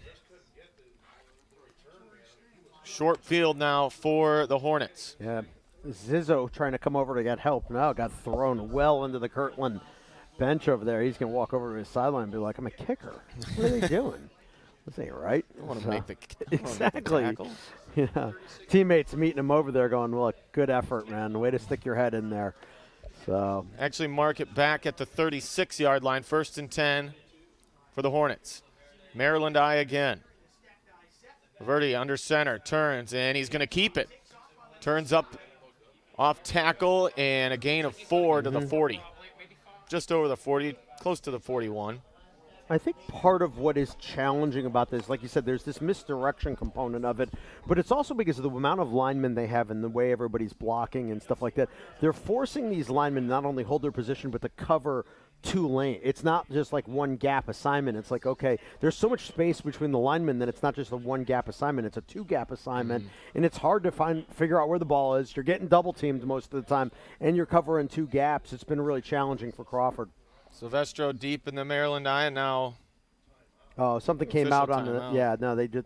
Something came loose. They just threw it over on to the Colonel Crawford sideline, and now Kirtland's going to go ahead and back up and rehuddle here, and they'll wind the clock. So, but they reset the play clock, so that happening right there, whatever it was, that allows him to melt basically another 40 seconds. And you can see, like Tiger Laverde, that's experienced coaching right there. He's like, all right, fine, now we'll just back it up here, and we'll just eat more clock. If you're going to give us that, we'll take it. Laverde under center. And they're lined up now, but they're just going to look at that back judge like we see in blowouts back home when, Colonel Crawford's winning by 40 points in the 4th quarter. They're like, all right, wait till the hand goes up. And here we got 5 seconds left, and now they'll go down. Here we go. Under center, toss it out, Silvestro. Cutting upfield. Boy. He's got a lot of room, and he's going to take it to the house. Yep, nobody's catching him. 60 yards, 10-5, touchdown, Tyler Silvestro. John Silvestro. Sorry, I called him Silvestre 3 times earlier in the game, maybe it's more. It's Ty Bledsoe. Exactly. Oh, we got a flag down all the way back at the 35-yard line. Gosh, what did you need a hold there? Block in the back? Is that what I'm hearing from some? We'll see what they call. But Crawford is. Nobody's running down there to figure that out. And there is the block in the back. It's against Crawford. Yeah, somebody for Crawford trying to chase down the play. Probably trying to chase down the play from behind, and basically wave off that penalty. 60-yard touchdown for John Silvestro. His third touchdown. Again, you can see this guy, he's got over 2,000 yards now on the season. Easy to see why. And he gets that second level and really turns it on. He's hard to tackle, hard to catch. 2:12 to go in this third quarter, and they're going to line up for two. It looks like they will.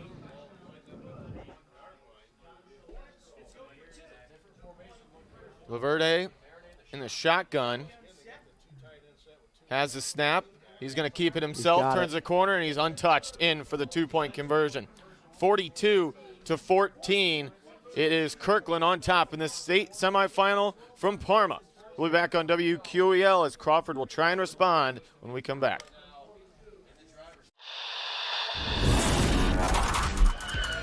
He's going to send a line drive down the field. It'll be fielded on the bounce.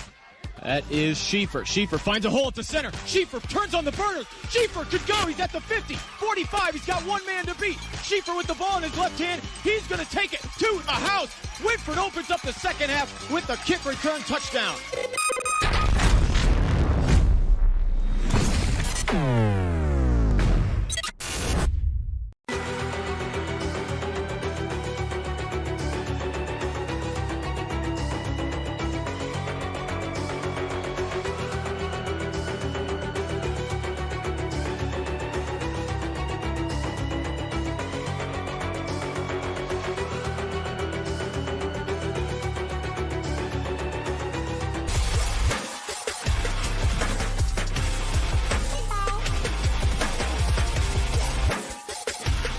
Up tonight on WQEL, it is Tim Byrie inside the phone board show. Special edition coming up. Stay tuned for that. Give him a call, 419-562-2222. Yes. Tim in studio for the phone board. He's got some special guests coming in. Excited to talk about some special things as part of the show. It'll be Weithman over on the 20.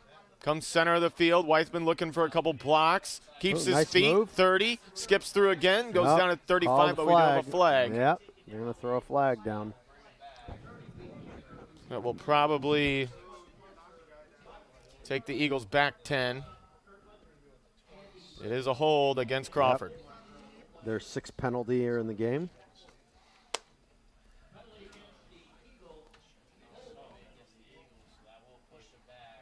So Crawford scoring on their first two possessions in this third quarter. They only had 3 in the first half, 4 in the first half. That half controlled by the Hornets. Well, unfortunately, their inability to get stops on defense is making coming back into this game nearly impossible for Colonel Crawford. They're scoring now on offense, which is good, but they just can't stop them in terms of they're just running the ball. Now they're just getting big chunk yards on offense. Baker rolling, looking to throw. Now he's going to tuck it. Hit. Man. Goes down after a short gain of 3. A little shove after the play, but to be honest no flags. Peyton Baker, he's been on the bench a little bit more. They've been playing Holt a little bit more tonight, but when Peyton's been in there, he's taken a couple of hits that going to make David Sheldon be excited that basketball season is starting soon. 3-yard gain, 2nd and 7 for the Eagles. So I don't need my players taking any more damage. Crawford probably the early favorite in the N10. You think? They're going to be loaded. Trips left, Baker in the gun. McMichael back there with him. Baker's going to keep it and run. Coming up the near side, pushing over the 25 and down at the 27. So it'll be 3rd and a short 5. Yep. Yeah, I guess they'll make it a 4, but still. Couple of runs right there. Eagles need to score, and they need to score quick. They sure do. Down to a minute in this third quarter. Yeah, that's been sort of the problem with some of these plays is that they're getting a little bit of yards, but now it's taking a lot of time. They're going to bring Holt back in. on third down. Quick throw out. Near side complete. Nothing. Has his man. That's Cochran. Cochran didn't get it. Probably only got a yard. 4 down territory. Yep. Yard maybe 2, and it'll be 4th and a long 2. This is pretty much the ball game right here. Yep, sure is. Crawford needing this first down. See what Kirtland wants to do defensively. If they bring heat after Baker, or is it Holt going to stay in? Holt's going to stay in and be a quarterback on this play. 4th and 2. McMichael in the backfield, his go-to back. He's going to throw. Blitz is Pressure coming. They got him in the backfield, No. sacked all the way back at the 15-yard line. Yep. He was looking right. He was looking to his left, and the blitz came from the other side. By the time he saw it, it was just too little too late. Takes a big loss on that one. And a turnover on downs and a short field for Kirtland. Yep. Probably lost 13 yards or so on that play. Holt trying to roll right, and he basically rolled right into that blitz. He sure did. By the time he turned, they were bringing speed blitz from the outside, so it wasn't like a lineman or whatever. They were bringing somebody who's just a little faster or whatever. And, you know, sometimes if it's a slow lineman, you can recognize it late and still get away from him. But you're not going to do that against a guy who's fast, who can tackle well. And Holt, just nothing there. So 7 seconds to go, third quarter. Under center, Silvestro deep. They're going to go to him straight up the middle. Silvestro into the open field, and he's into the end zone. Parting the C's right up the middle goes Silvestro. And he's in again. 48-14 now. That'll be the end of the third quarter. We'll have an untimed play on the extra point. Yep. Hole was big, but you also, like I said, I'm telling you, I was watching him in pregame, and I just said, man, he's got really good vision. You could see it just in warm-ups, the way he cut, the way he knew exactly where the hole should be, and you see it right there. That's not a huge hole. It wasn't massive, but he runs so aggressively, and he figures out exactly where he can go. Valentik's extra point makes it 49-14, and that will close out this third quarter here from Parma. 49-14. Kirtland over Colonel Crawford. Fourth quarter when we come back.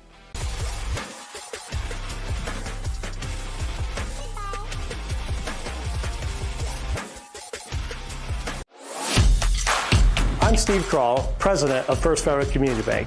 And here at First Federal Community Bank, our playbook consists of the 3 C's: care, curiosity, and courage. Just like your team, our 3 C's strengthen our communities and our team here at First Federal Community Bank. On behalf of our team here at First Federal, we want to wish all of our area teams and coaches the best of luck this season. Yes!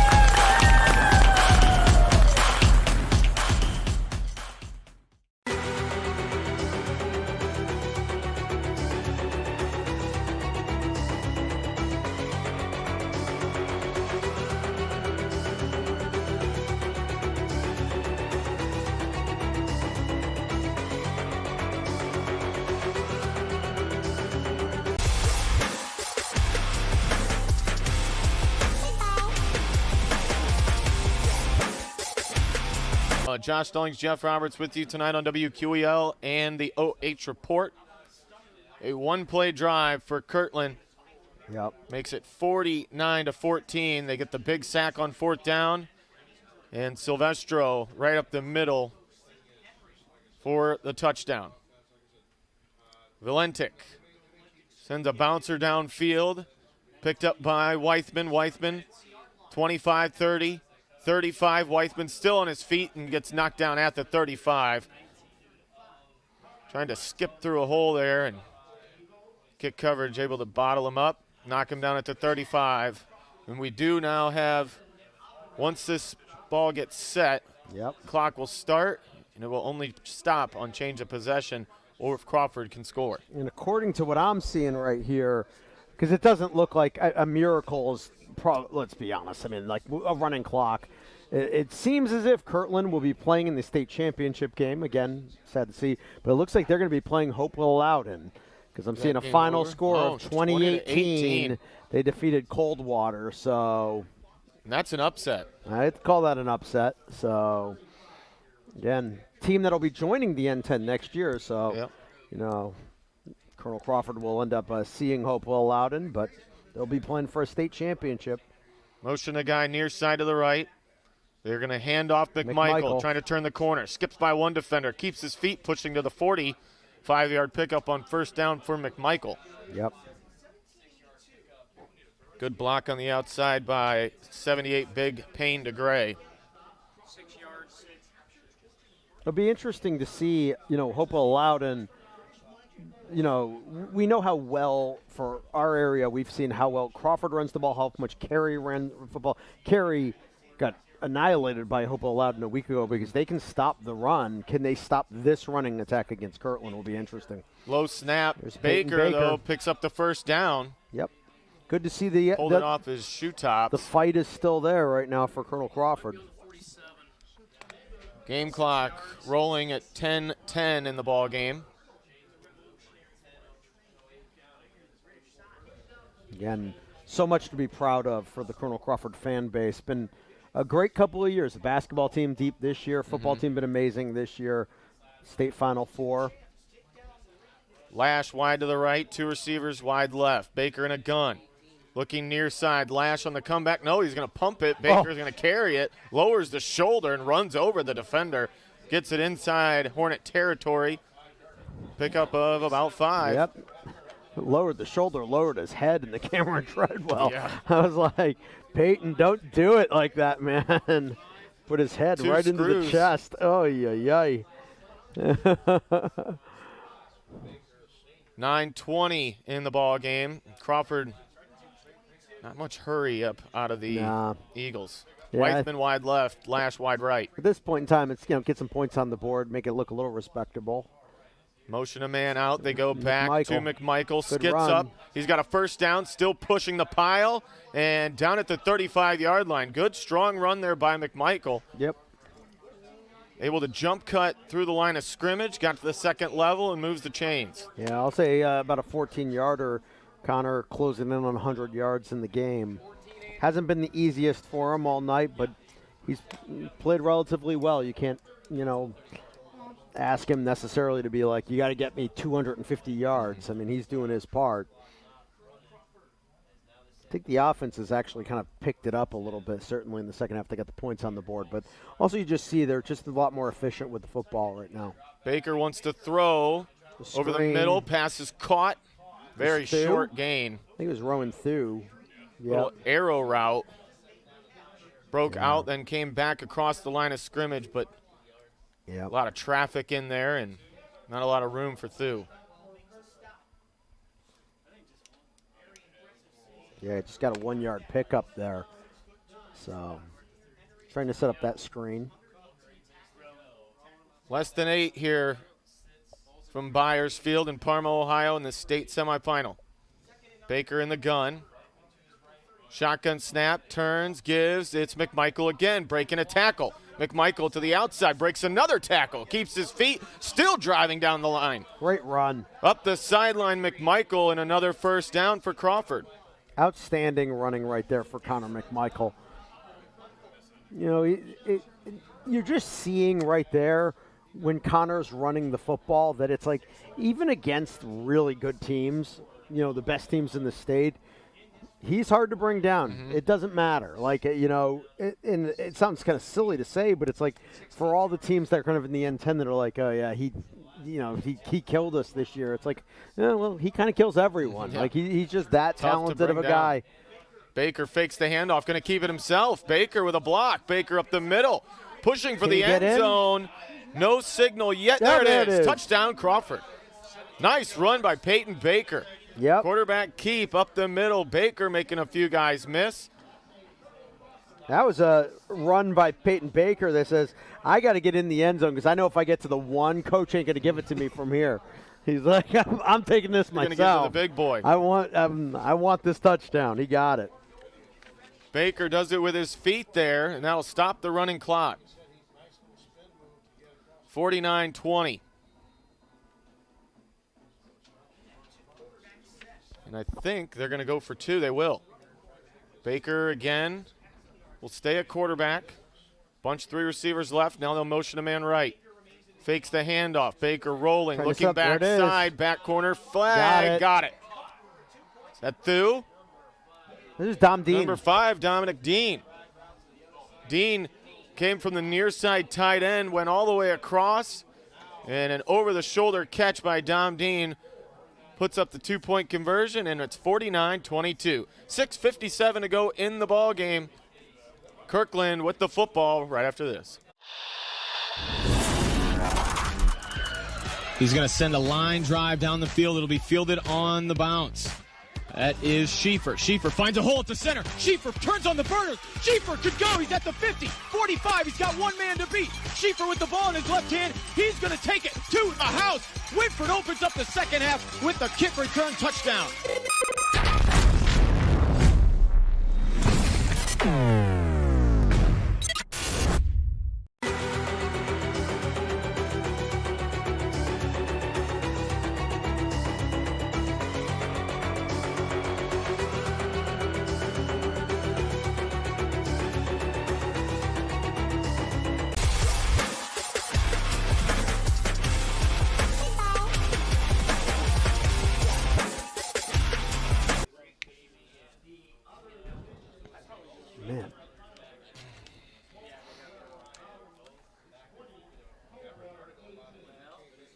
Coming up tomorrow on WQEL, it's the game. Ohio State, Michigan at noon right here on WQEL. We'll pick up the network at 10:30.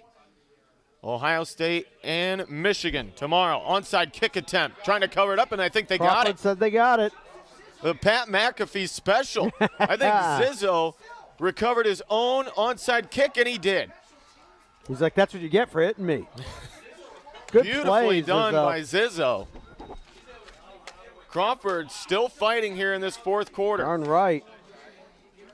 Love to see He it. said, if we can't stop you, we'll just keep the football. Great field position now inside Hornet territory at the 48-yard line.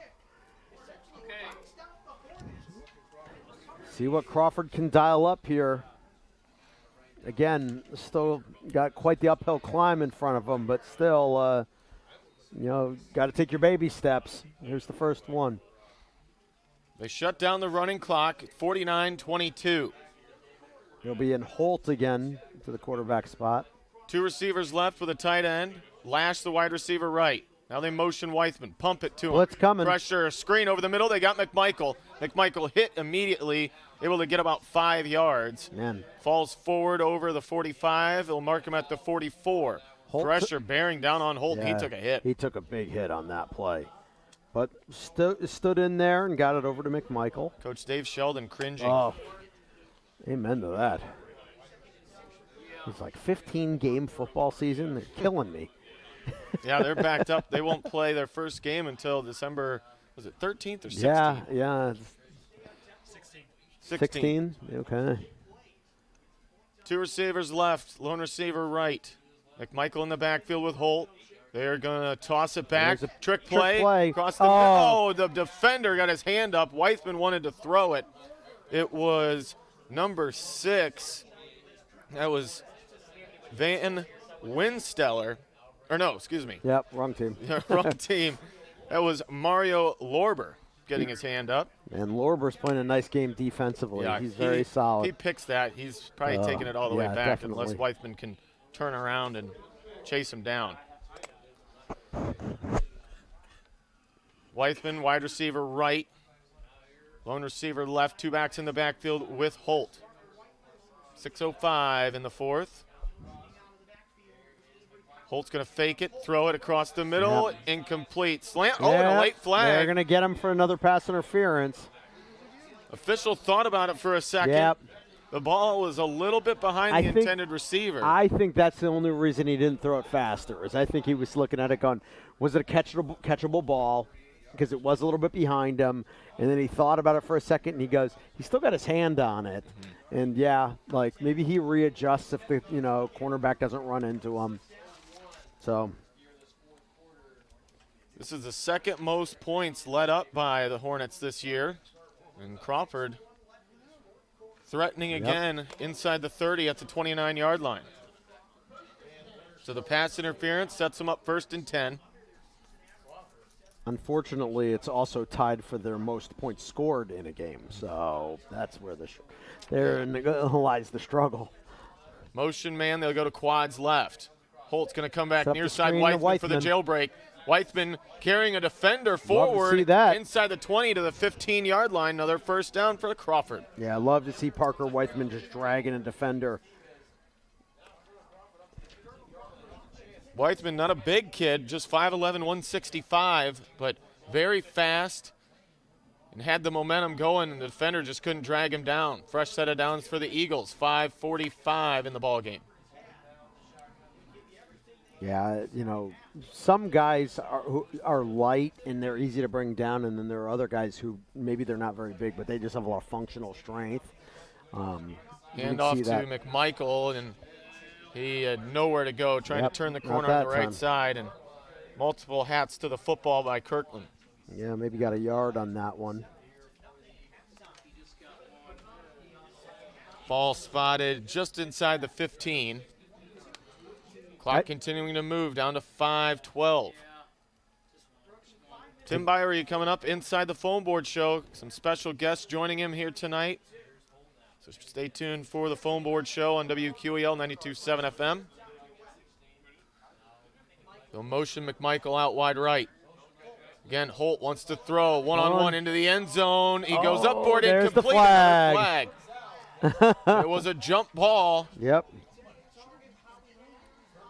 And Crawford gets another pass interference call, so that's going to set him up 1st and goal. Yep, sure was. Sure will. Tell you right now, they're going Hopewell Loudon's going to watch this game and be like, maybe we should just throw the ball a lot against this team, because they can't seem to not get pass interference calls. They're physical and a little sloppy now in this second half. Now we're going to come to the sideline. I didn't see a timeout called. Oh. Or are they waving off that penalty? Or did they say Parker Weithman was on the penalty? That can't be right. There's no way there we go. Timeout going to be called by Crawford, but Crawford takes a timeout. Yeah, and they're marking it off like the yards. Did they call that penalty against Colonel Crawford? Interference? Wow. Okay. Well. See if we can get a replay here by the OH report. I don't know. Weithman playing a little hands. I didn't see much of anything there. You know what? It was on. Look, I'm going to The ball was intended for Cochran. Josh, I'm going to say it here. Look, we are here as a radio station for Colonel Crawford, and I'm just going to call it as it is. We try to be as impartial as possible, and I'm not going to do it right now. That was a BS call. Yeah.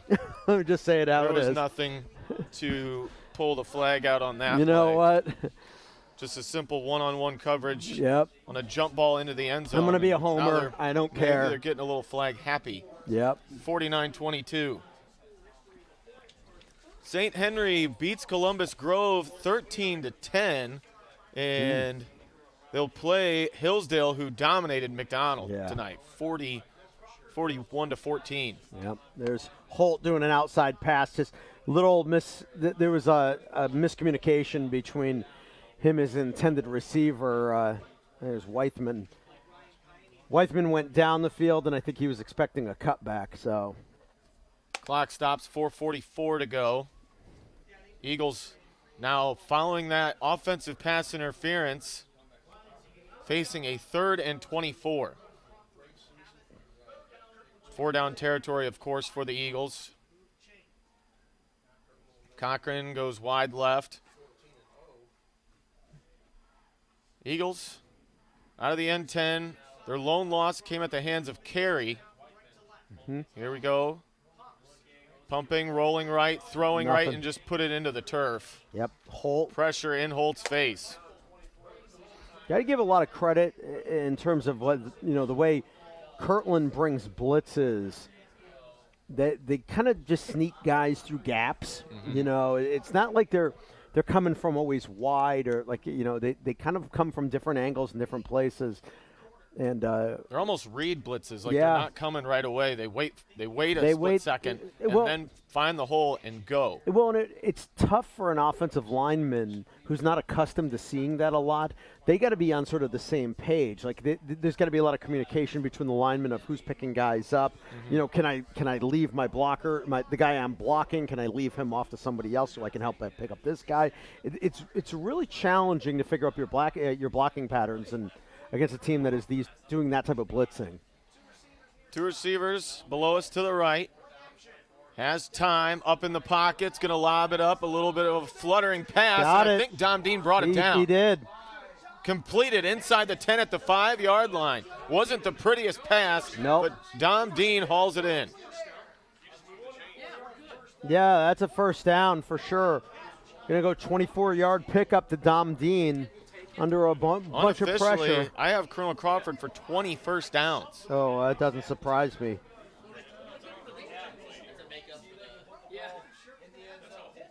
So the Eagles in business, 1st and goal. Game clock winding now. Instant replay on the Jumbotron. Holt lobs it up. In some pressure. There's 2 defenders right there. Dropped it right in the middle of them. Big target, Dom Dean able to haul it in, and now timeout taken by Kirtland. So we'll do the same. Stops it with 4:10 in the ball game. Hornets 49, Eagles 22.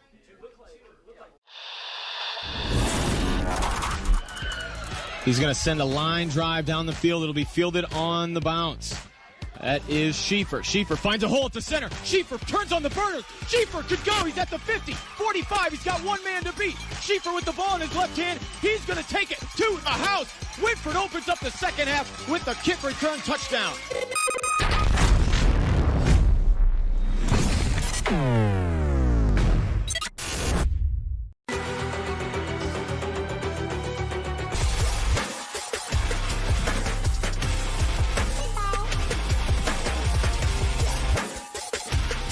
Hornets, they've put up quite the fight here in the second half, but and still threatening here. Have it inside the red zone at the 5-yard line. Actually, you know, if you think about it, they were down 27-0 at halftime. It's exactly, they're down 27 points. If you know, it's been a very even second half. A lot of offense and not a lot of defense. Just struggling to stop the Hornets in that first half. Yep. You know, in their first drive, drove all the way down and came up empty-handed, and I think it took a little wind out of their sails. Kirtland showing how good they can be. By Thu. Yeah, Thu, the ball carrier, close. Goes down at the 1-yard line. You can see they kind of wanted to give Rowan his first score of the game. Couldn't get in. Inside 4 minutes now. Eagles make a personnel change. Yep. Bringing a couple bigger bodies, including Avery Powers. Avery Powers into the ball game. Who should be, in theory, Connor McMichael's replacement for next year. Powers 6'4", 200. Yeah, he's under legit. Center this time, and pushing to the outside. He is met at the goal line. McMichael could not get did there. not get in. 2 Hornets came up and laid a lick on him, and I think we got 2 guys down. We have a Hornet slow to get up, and I think McMichael is down on the track. Yeah. They collided 2 heads of steam there right at the 1-yard line. Yep. Connor walking back after his 20th carry in the game. He's carried the load tonight. Now there's a short injury timeout. I wonder, does McMichael have to come out for a play? Well, somebody else gets that opportunity to get points then. So. Yeah, I don't believe he's running out there. 49-22, 3:27 to go.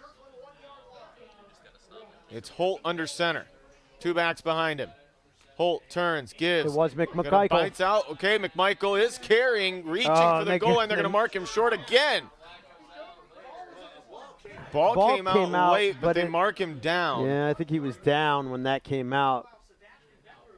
Gosh, Far side official came in. McMichael got in earlier by extending the football.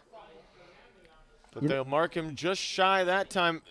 The nose of the football is going to be right close to the goal line.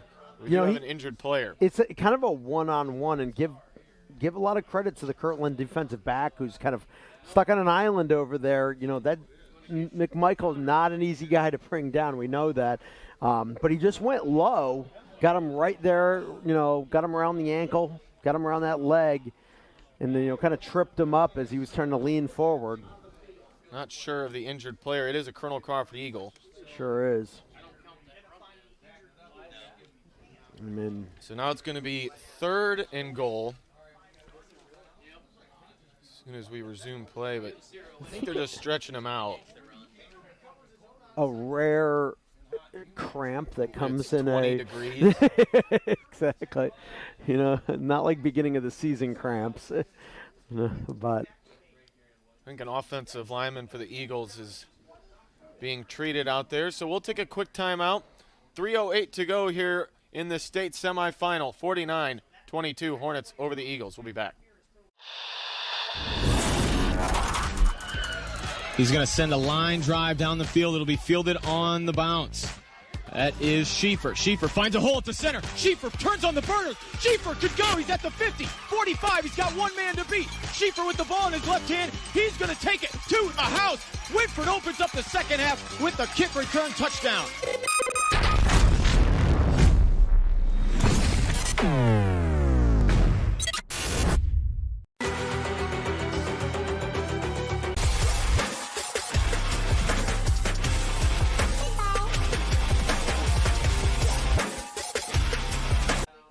And they got a holding penalty on the Eagles. So now they're going to be backed up.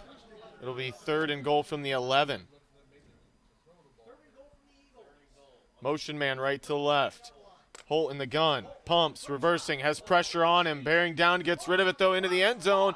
Oh, he's going to be marked short. They're going to say he's at the goal line. Able to get rid of it just in time.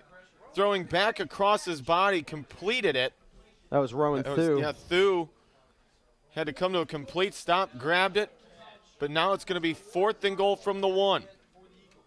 2:30 in the ball game. So, who do you feel good about when you need a yard? I think we all know who the answer is on that one. And they're going to run probably behind their best offensive lineman, Payne DeGray. They're going to go in a shotgun, motion a man out wide right, fake it to him, throwing it, and incomplete. They were looking for the slant to Weithman. The fender got his hand in the air right in the passing lane and knocked it down. Turnover on downs. Yep. Said try to see if they could catch him off guard. They caught us off guard. I could have swore it was – I'd have put the house that I would have as well. McMichael was going to carry it. Yep.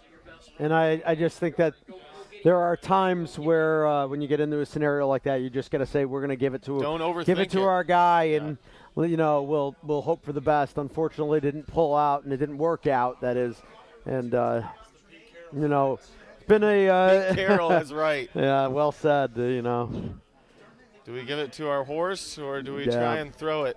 And both times, now it has not worked. Yep. Turnover on downs. Kirtland with the football. Laverde going to go straight up the middle, just trying to create some space. Give him 2, maybe 3 yards on that one. And inside 2 minutes, looks like this historic Eagle season will come to a close here in Parma. Tell you what, still been a lot of fun, for Colonel Crawford and their faithful. You don't make deep runs like this very often. Well, especially Kirtland does, but everybody else has to work at it pretty darn hard. Phenomenal basketball season a year ago for these Eagles. Now they go late all the way to the state semis. Turning, handing off. No, the little end around. Pushing over near the Kirtland sideline. They keep it inbounds. It'll be 3rd and 4. I think that was Silvestro on that one. Yep. And they won't have to snap it until it's about at 35 seconds. So this could be the final play of the state semifinal here from Byers Field in chilly Parma. Yeah, we're in a heated press box, and I've been cold all game. That's how cold it is up here. Stay tuned. We'll have the final recap following the ball game, and then it is Tim Byrie in the Friday night phone board. Verde under center, turns, gives to the back, bouncing, cutting up now into the center of the field and going down. That'll be another first down. Bledsoe. Give him 7 yards on that play, and that's going to probably do it. Hornets do not have to run another play. Yep. Yep, teams making their way to the sideline. So a 13-1 historic run by the Colonel Crawford Eagles all the way to the state semis comes to a close at the hands of powerhouse Kirtland Hornets. Final score here from Byers Field in Parma. Hornets 49 and your Colonel Crawford Eagles 22. We'll be back to wrap it up inside the postgame show here on WQEL and live online on the OH Report.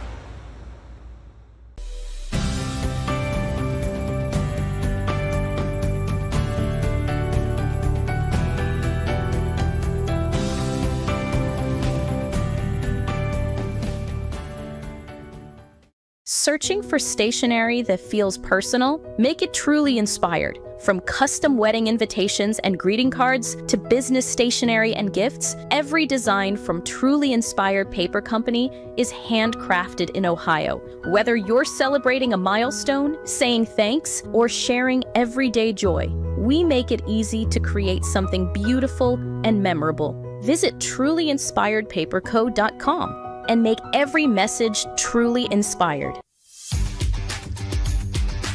When it comes to comfort, every degree matters.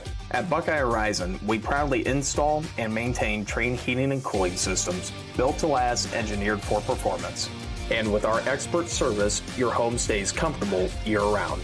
No matter the season, we'll keep your system running at its best. Call Buckeye Horizon at 419-529-2738, your local Trane comfort specialist. In business and ag banking, it's not just about the numbers, it's about the people. At First Federal Community Bank, we believe relationships are the foundation of every successful partnership. We can help you grow your farm through various ag programs, including working with our local FSA offices, as well as Farmer Mac. We have many commercial business programs to help make your day-to-day operations easy and convenient. Because when you bank with us, you're not just a customer, you're family.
It's time now for your post-game show presented by Burkhart Farm Center from Byers Field. It's a final 49-22. Kirtland gets the win over Colonel Crawford. Just a couple moments from now, we've got Connor McMichael joining us upstairs as your MVP to wrap up Colonel Crawford's season. They end at 13-2.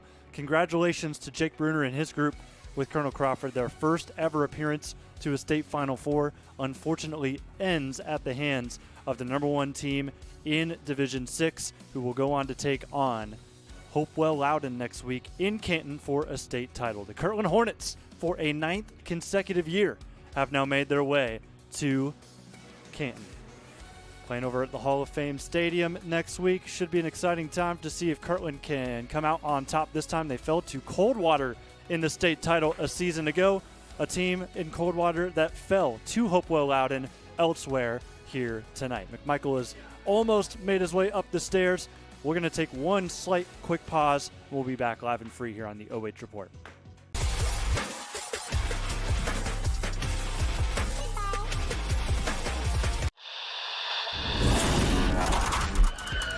He's going to send a line drive down the field. It'll be fielded on the bounce. That is Schieffer. Schieffer finds a hole at the center. Schieffer turns on the burners. Schieffer could go. He's at the 50, 45. He's got one man to beat. Schieffer with the ball in his left hand. He's going to take it to the house. Whitford opens up the second half with the kick return touchdown.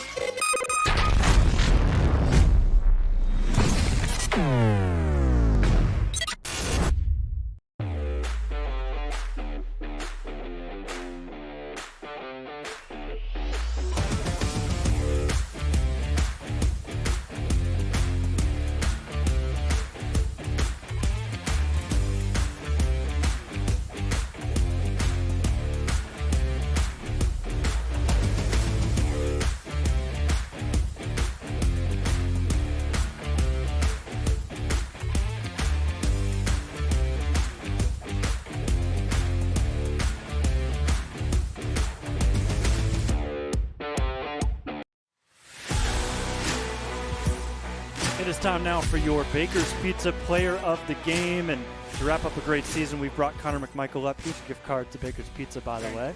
Congratulations to you guys. Just a great run, making it all the way here to Byers Field and getting your chance to play in Colonel Crawford's first ever state Final Four. Just take me through the emotions of this game. Of course, the result didn't go your way, but it's still a lot to take in. Oh, it was a crazy atmosphere. I mean, this field is insane. The snow, I've never played in a snow game, so it was crazy. And yeah, the team was hyped up. The fans seemed to come out and support, so it's a crazy experience. Yeah, absolutely. A ton of Colonel Crawford fans here on this home side. You guys were the home team here today. And then, of course, talk to me about yesterday. Thanksgiving practice, first one in Colonel Crawford history to go along with the Final Four game. What was it like getting out there? It was just as cold as it is here tonight, and just overall how you felt about it. Oh, it was crazy because we had all the alumni coming. What a great showing, because they support our team still. But yeah, it was cold, so still fun though. Got you ready for today. Well, you're able to break through for 2 touchdowns. Offensively, you guys had 20-plus first downs. Execution-wise, I felt you did well up until short field sort of started to come along. Would you agree? What would you think? What do you think were some of the things that kind of ended up biting you a little bit here in this one? I think they just executed well. They're well coached. I mean, Tiger Laverde's made it here many, many times, so I think we could have passed the ball a little better on the goal line, ran the ball a little better, but man, they're just a well-coached team. Yeah, absolutely. Well, your season ends at 13-2. I know that it's a bittersweet moment for you. You guys will get a nice bus ride home. But just kind of shout out a couple of your teammates and a couple of the coaches maybe that have really made this season so special.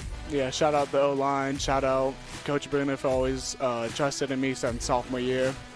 And shout out my family for providing everything for me. All right, and then Connor, any plans after graduation yet? No, sir. All right, well, plenty of time still to think about yes, it. Well, sir. Congratulations to you. Last thing, I guess, any more shout-outs you want to give? You want to look into the camera, give any shout-outs? Shout out Aunt Muddy, shout out Avery, shout out Maggie, and shout out just Black Cat. All right, Connor McMichael here with us as Colonel Crawford ends their season. 21 carries, 110 yards, 2 touchdowns. Great game here in a state Final Four. Congratulations to you. Thank you, sir.